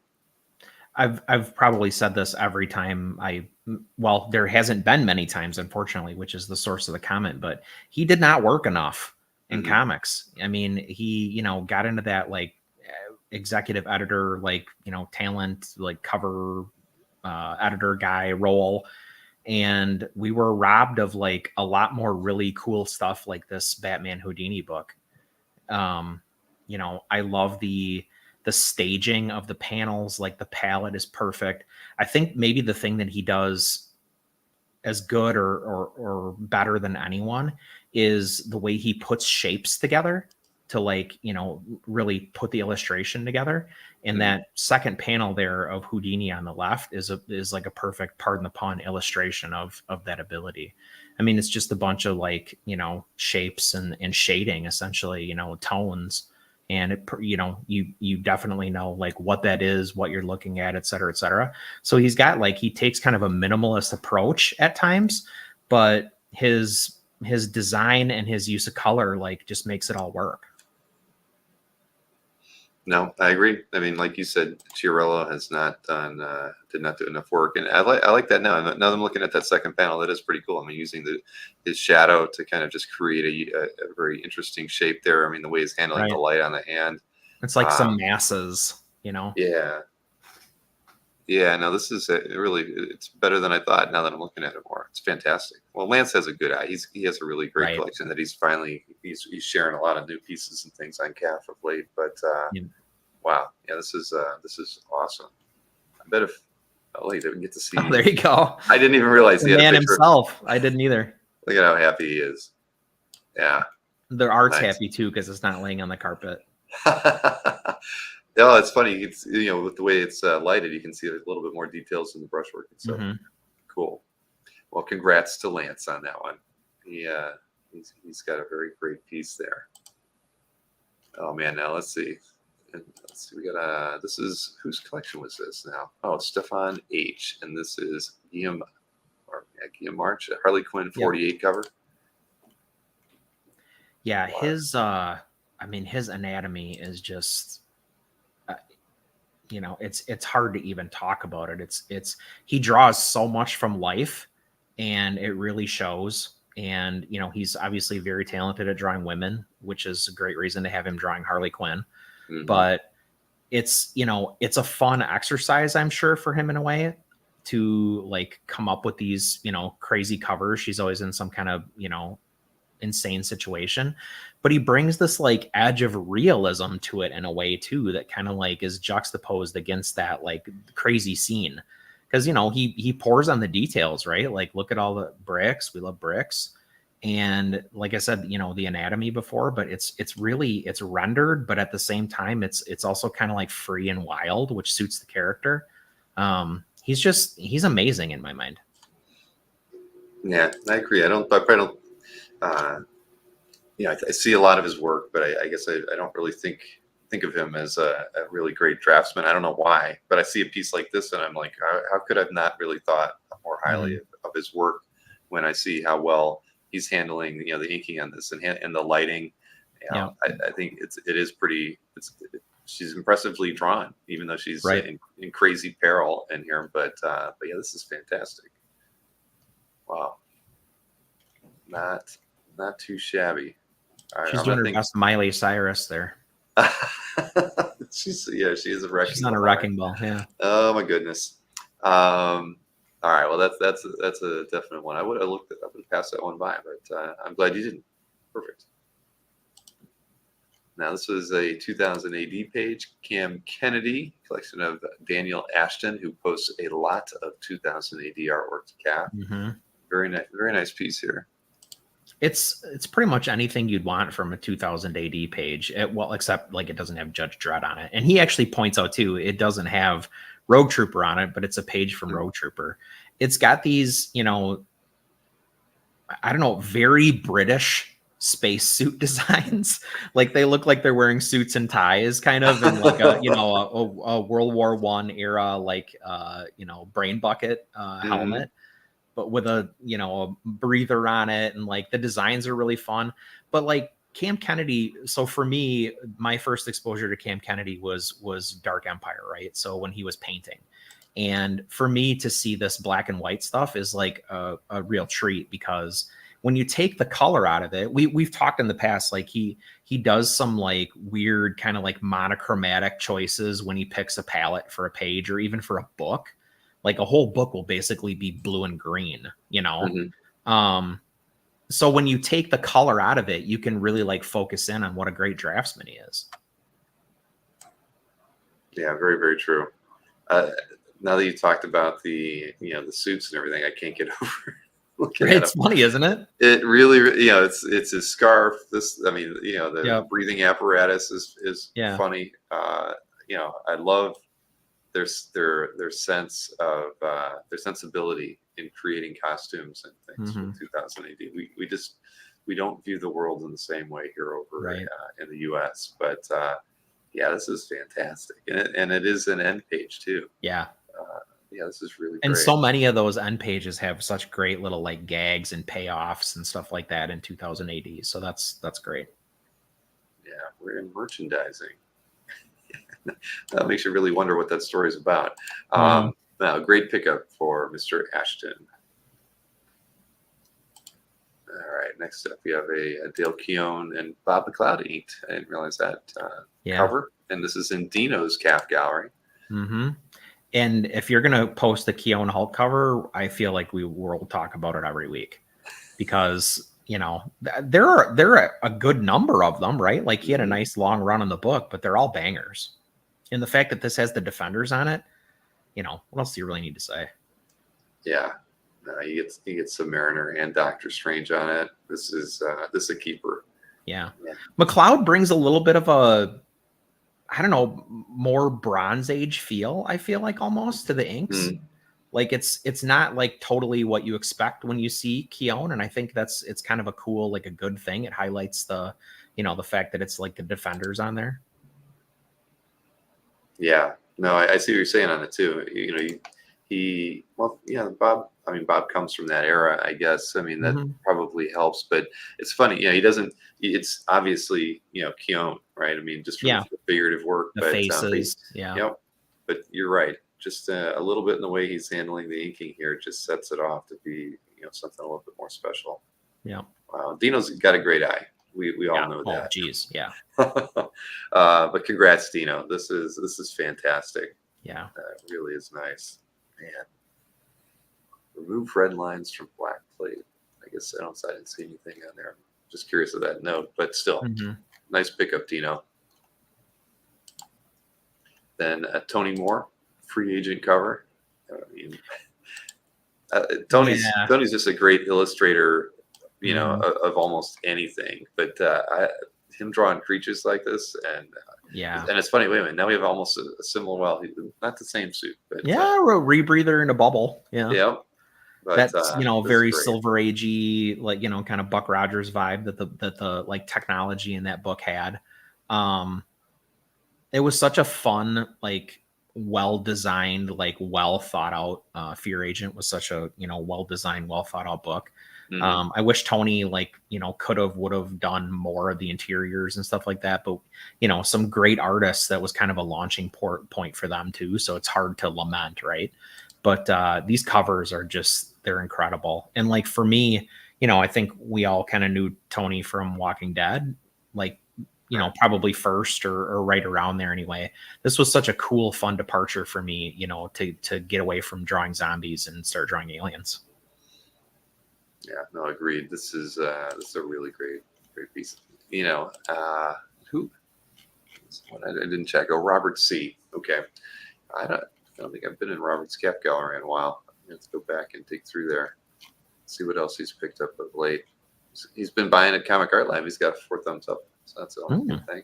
Do you mind clicking on the color one, the finished version? Oh yeah, sure. I didn't see it. Oh, that's cool. Yeah, not bad. That's really cool. That's really claustrophobic. Yeah. I hate to say, as you might imagine, I have not read Fear Agent, but it's good. You would like horror. it. I mean, this is probably you would like it. Okay.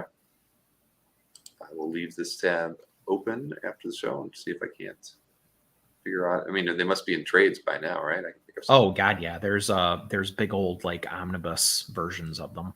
Okay.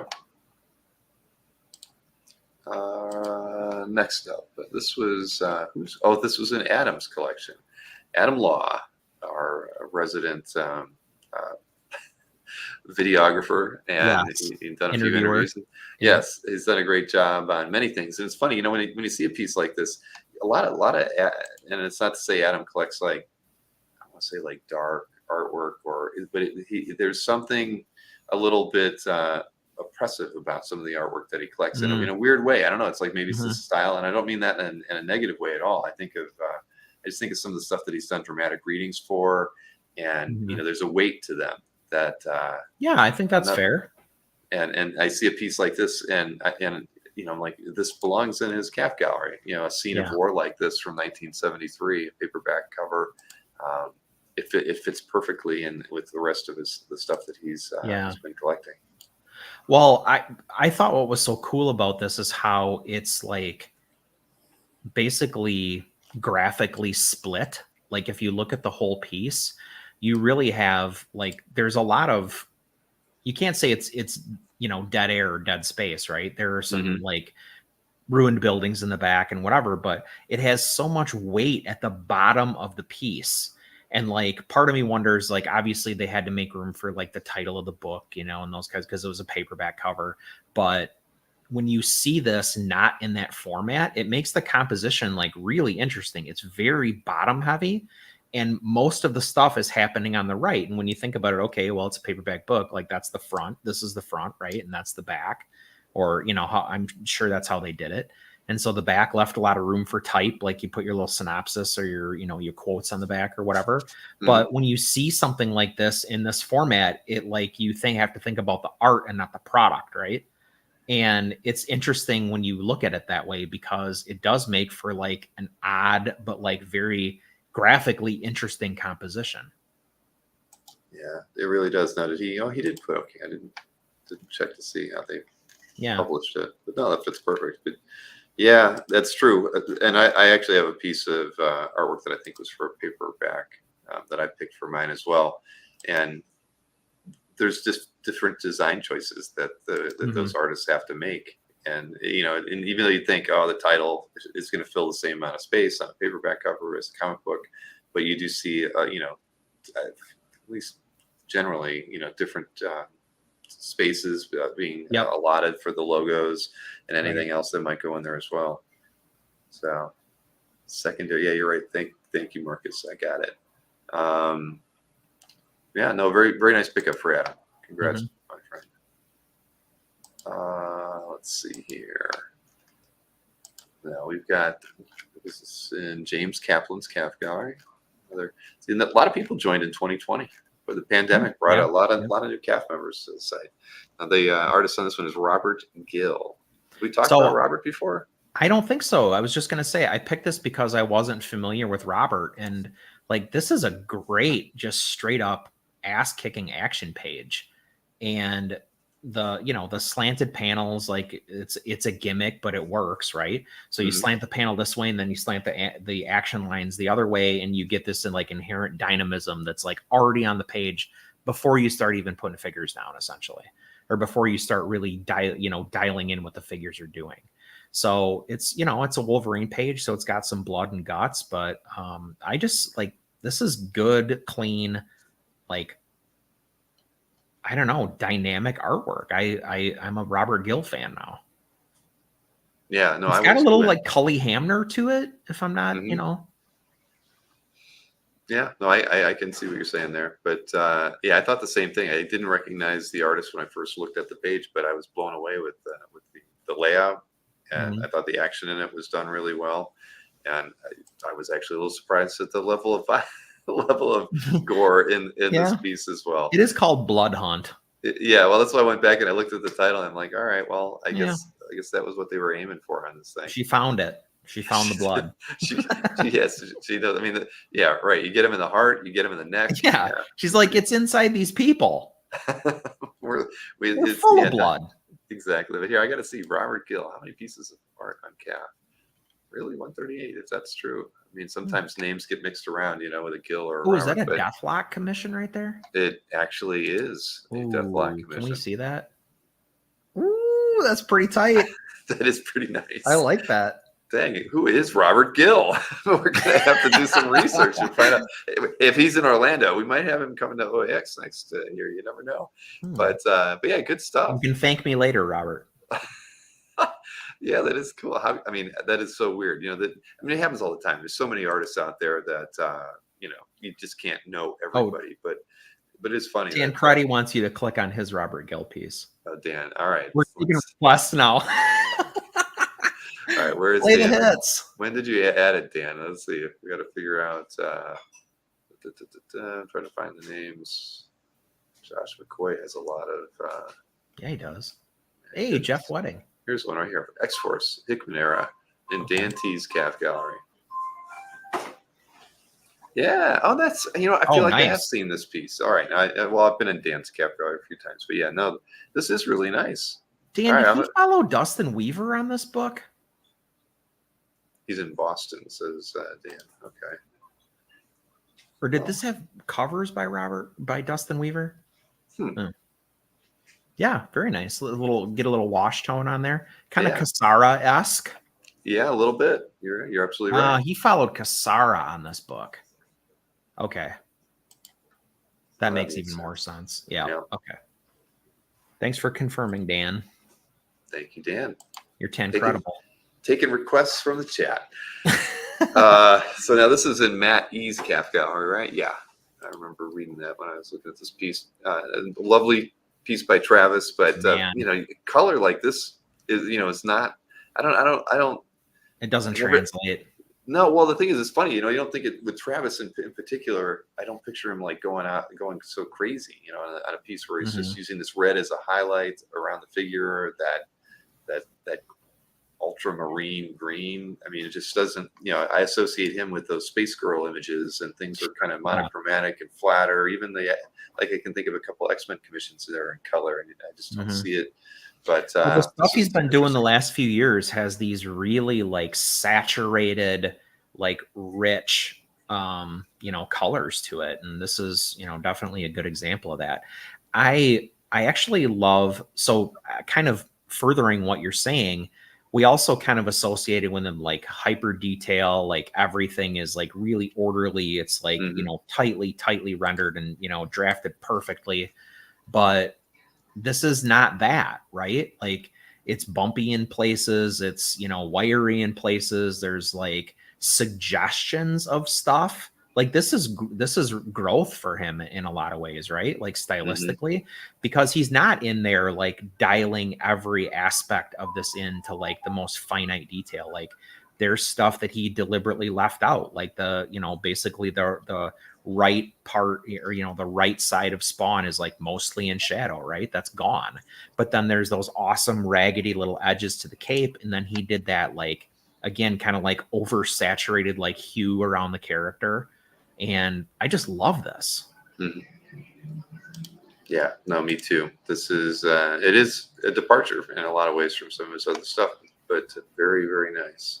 And Carl's collection, it's emanating color. That's a great way to put it. It's like it's radiating off of him. We'll have Carl on for an interview in September, everybody. All right. Looking forward to that. All right, well, good picks as always, Chris. And now we can go right to yours. Yes, we can, without having Holy crap. I know, what the heck have I been thinking about for the last 3 years? Let's see. So we have a Josh Middleton Red Sonja cover, and of course love Josh's stuff, and this thing is just really fun. Now, whose calf gallery was this? I didn't bother to look. Brian Lake. Okay, Brian Lake has been on the site for a while. Josh, who else? Who did Josh do?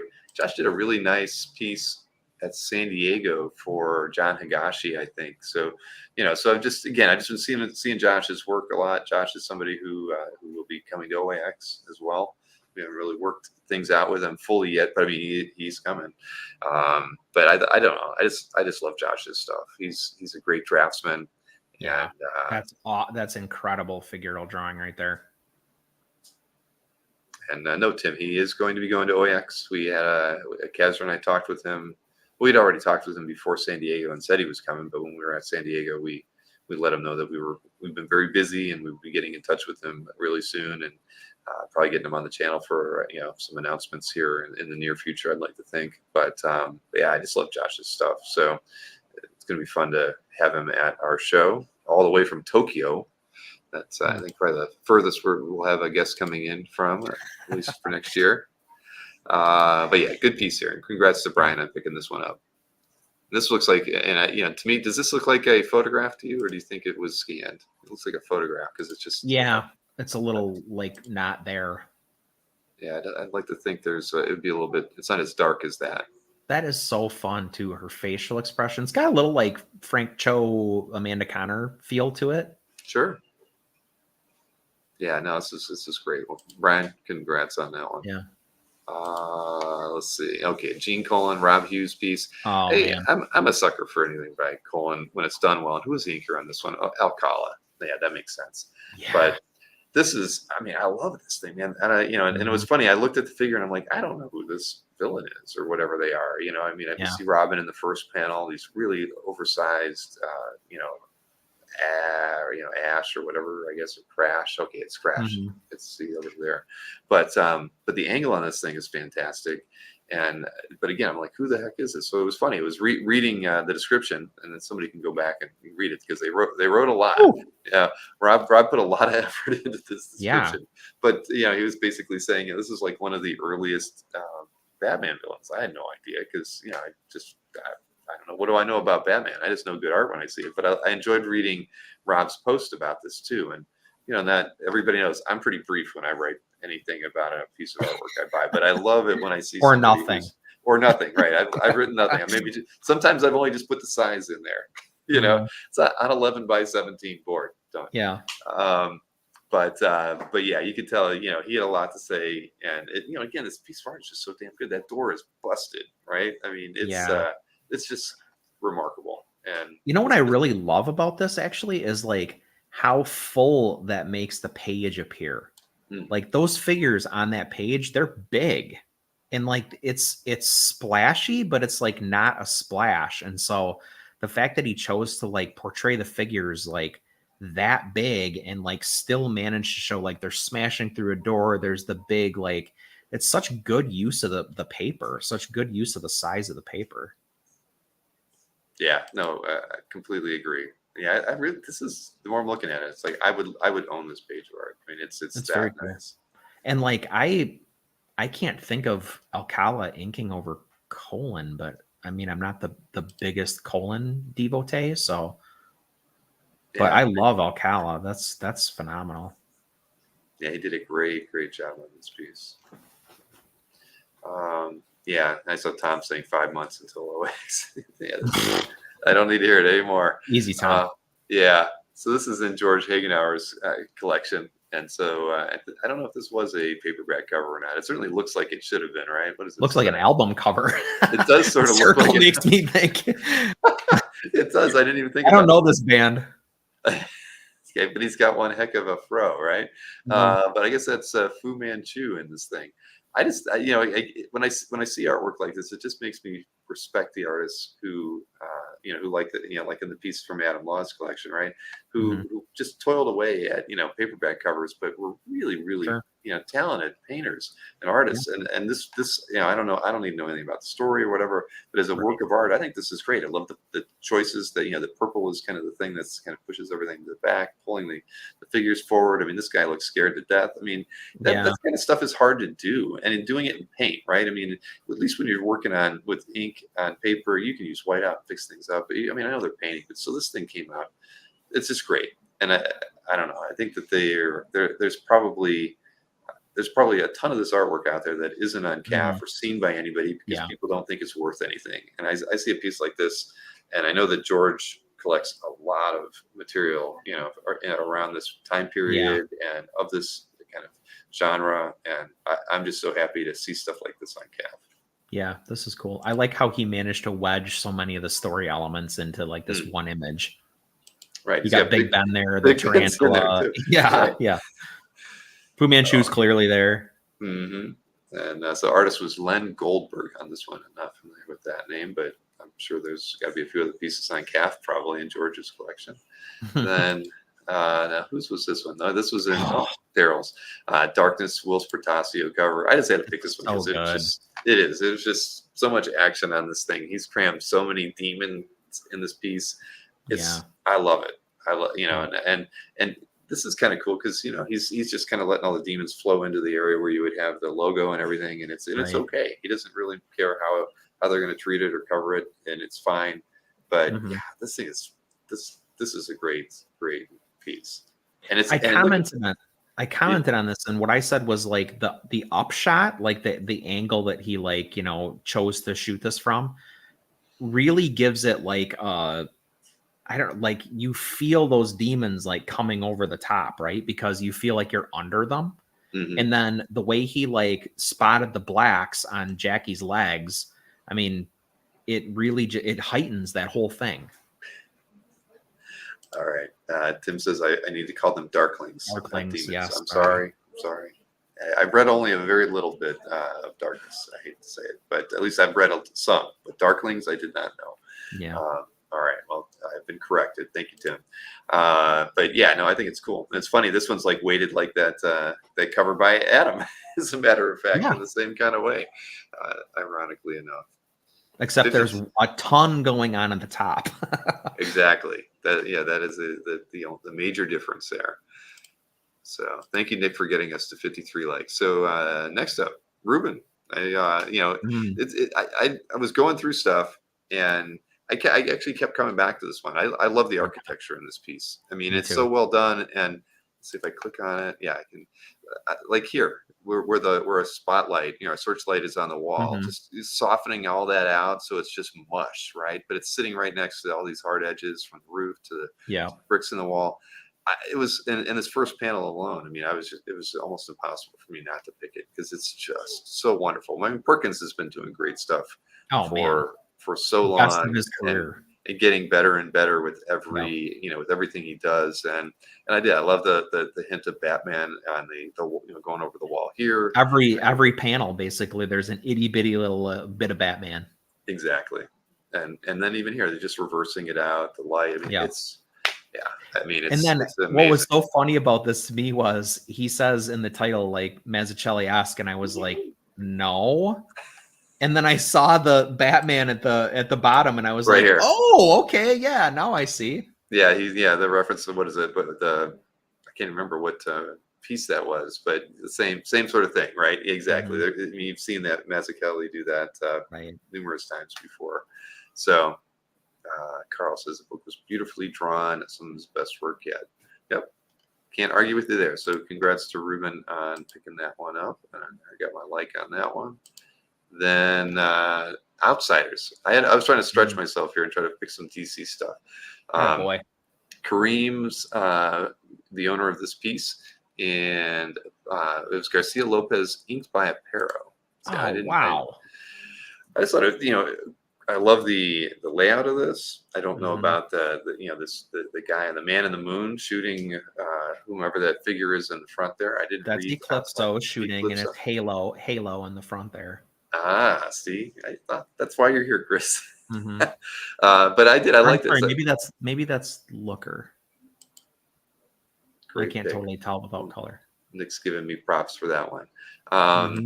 But yeah, no, I thought this. I love the way the figures are just kind of, they're all kind of overlapping each other to kind of create the shape around the man in the moon image, which you just said was Eclipso, right? Yeah, and, it's Looker in the front because now I see Halo in the back.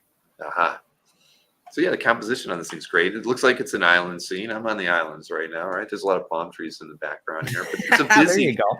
It's a busy cover, but it works. And even with this really dark, ray blasting down through, which would almost like it kind of threw me at first when I saw the thumbnail, but the more I looked at it, the more I really liked it. So well, it's interesting you say that because, like, in my mind, it is super duper busy.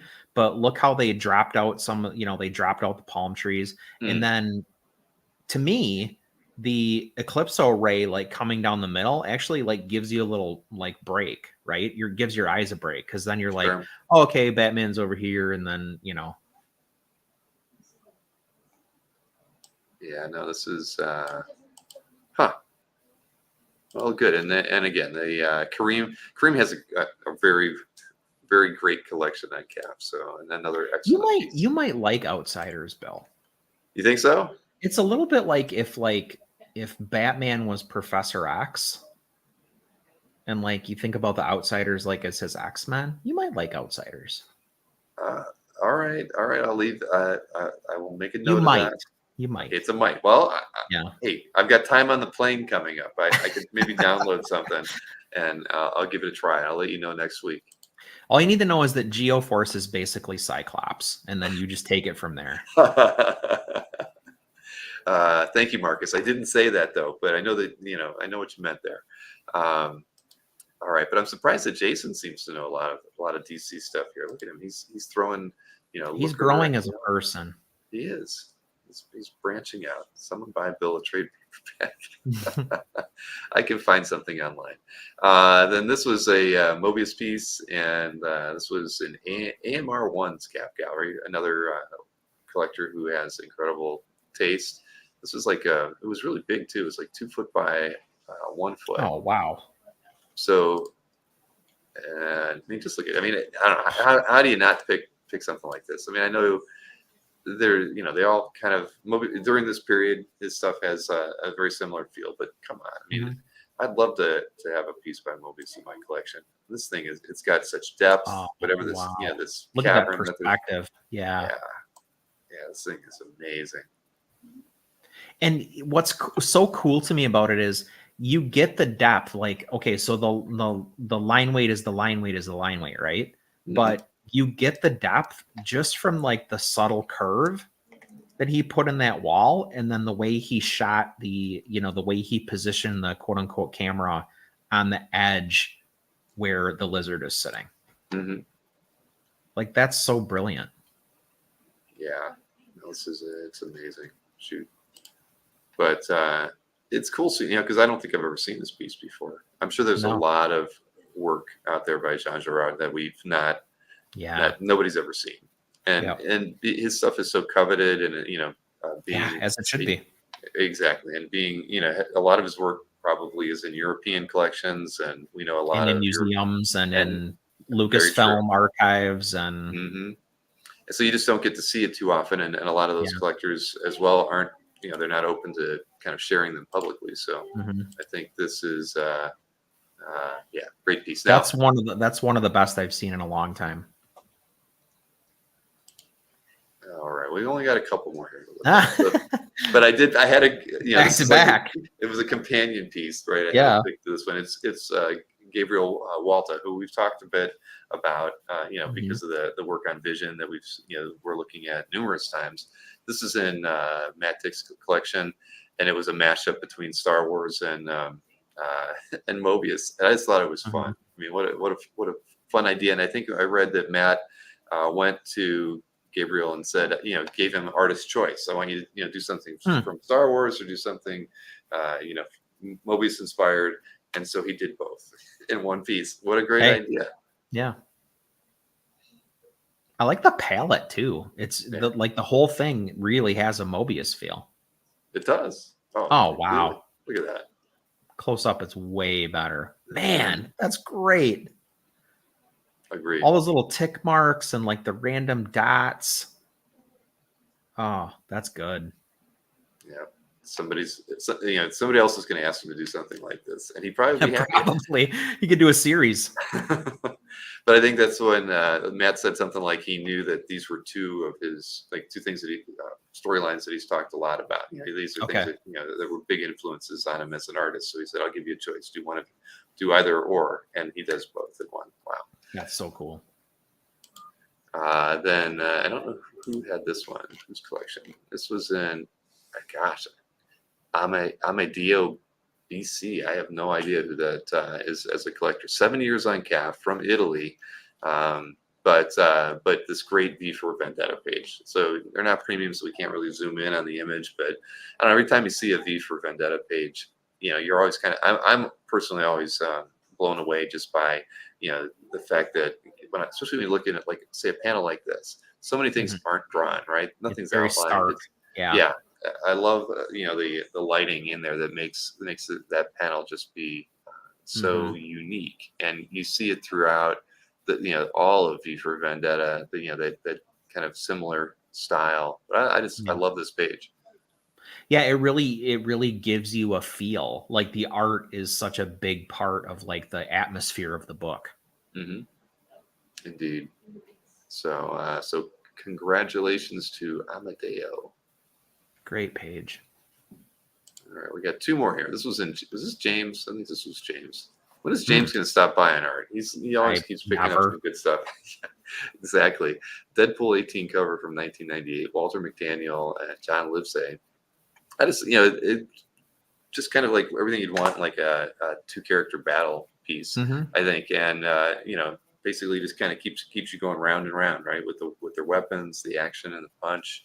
I just think it's just just really nice. I mean, I guess I could see different artist influences in this piece. Like Joe Mad might, be a little influential For in sure. some ways, but I just liked it. It's really solid, and it's not a cover that I didn't read Deadpool. It's a '90s book for me, so I definitely didn't see this one before. Wasn't familiar with the art, but I like it, and fits perfectly in James' collection. Sure does. And what do we got here? One more. Oh, this was from McCloud's. This one, I think I know we've seen this one before a few times, but Elvin Ching. Elvin's, from Next Comic Art, he's definitely done some incredible pieces of late, and you could tell how into it he was when he was working on this. I mean, the composition is cool. It almost feels like it shouldn't work because we were looking at those things that were weighted really heavily on the bottom. Here's one that's weighted so heavy on the top. And it gets lighter as it goes down, really, as far as just filling the space. But lighting on this thing is pretty dramatic. I don't know how he's really getting the tonal work in this thing is just fantastic. I mean, just going through here, I just love it. It's rich. It feels velvety. I mean, the way he's laid it down. I mean, I think Elvin's. It's like I don't know where the heck Elvin. He just all of a sudden just like started doing this masterful stuff, and it just blows me away. I mean, so congrats to McCloud for for getting him to do this. I mean, obviously it's a theme that storyline that McCloud we know loves, and to be able to add a piece like this to his collection is just, I think it's awesome. I love seeing this. It's so cool to me how the individual like components of it, they're their own things and they're their own tones, and then in places he repeats them, but it's got this like the shape of it like drives you down towards the bottom of the image, right? And then you get the key like right in the center, and he put Morpheus's like helmet in the center of the key, like really clever composition. But the thing that like blows me away about it is can you go out again? Yeah, well, there we go. So you made the comment about like it's very heavy on the top, right? But he's got that lighter tone and then slightly darker tone, and there's a little more detail and a little more detail and a little darker tone. So it like the tone kind of like flips the weight of the image on its head a little bit, because it's very stark at the bottom, like black and white. And then you get a little more detail though, like with the, the creatures and like the sharp angles and things like that. So it's got so much going on, and it's almost like fighting with itself, but it works. Yeah, no, I completely agree. So that's really cool. Yeah, I love it. I see. What is this? Jason says, "Can you tell me what my cover is for yet?" He's begging Jiggy, and Jiggy is telling him he cannot tell him. How could Jason buy something? Well, I guess maybe Jason must have bought something that's going to be made into became a cover. Yeah, but we don't know what it is. That's so cool when that happens. Yeah. I've got two pieces in my collection that started out as something and wound up as a cover. There's no feeling like it. It's crazy. Man, well, congratulations to you for that, Chris. Well, thank you. It's a long time ago, but it still feels good. Well, we'll have to have Jason on when he finds out. Maybe he and Jiggy should keep it a secret, and we can announce it here during one of our shows. That might be a lot of fun. Since Jason, did you know Jason's like appearing on the channel all the time? I didn't watch the interview with Matt DiTullio yet, but I saw that Jason was on it. I can't even imagine what that was all about. He's like in a weird way, he's an ambassador for CAF. In a weird way. You didn't choose him and he didn't choose it, but by God, that's what he is. We love him. Yes, we do. All right. Well, hey, we made it through another round of record time, buddy. Yeah, under 2 hours. That's not too bad. All right. So we'll Looks be at it again. We'll go out and get some sunshine. Yeah. Well, everybody's back here. They're probably they were all relaxing. I think we did have a long day over at the convention center. It was crazy. I mean, I have never seen a place that didn't have like stanchions to corral people. They actually filled a room that was about 100 feet wide by maybe say 600 feet, and they managed to have people about 12 rows deep going all over the place. But in lines, they would have people at the end of the rows, kind of keeping people. I've never seen anything like that. It was not like going into Hall H. I can tell you that. but everyone was orderly with a whip and a bullhorn. Yeah, no bullhorns at all. But Anyway, man. So, well, we'll be at it again next Thursday. So, I think I'm looking forward to getting back home and doing these things from my office. But thank you as always, Chris, for doing these. And, Yeah, man. Hope you're enjoy having a the lot of rest of your- fun. I will, I and definitely will. I'll check out the Waikiki Brewery. Yeah, give it a shot. It was pretty good. Good burgers there too. Okay, fantastic. All right. Later, Have a good guys. one. All right, everybody. So, we did it under 2 hours. I'm very happy about that. So, we've got a few more days here in Hawaii. I think the next time you're going to see me will be on Saturday, 2 p.m. Eastern, 8 a.m. Hawaiian Standard Time, where I'll be hanging out with Jeff Moy doing an art sale. It will be it'll be a lot of fun. Jeff, he's a regular in the chat. We all know him pretty well now. But getting him on the show for a second sale is going to be very enjoyable. So hope those of you who have time and are available will tune into that. And if you're a Legion or superhero fan, there's a lot of art that you're going to be interested in. So, and I know there's a lot of people who will be happy to see that. So tune in for that. And then I'll be back in Florida next week, back to normal. So have a wonderful rest of your day. I'll see you again soon.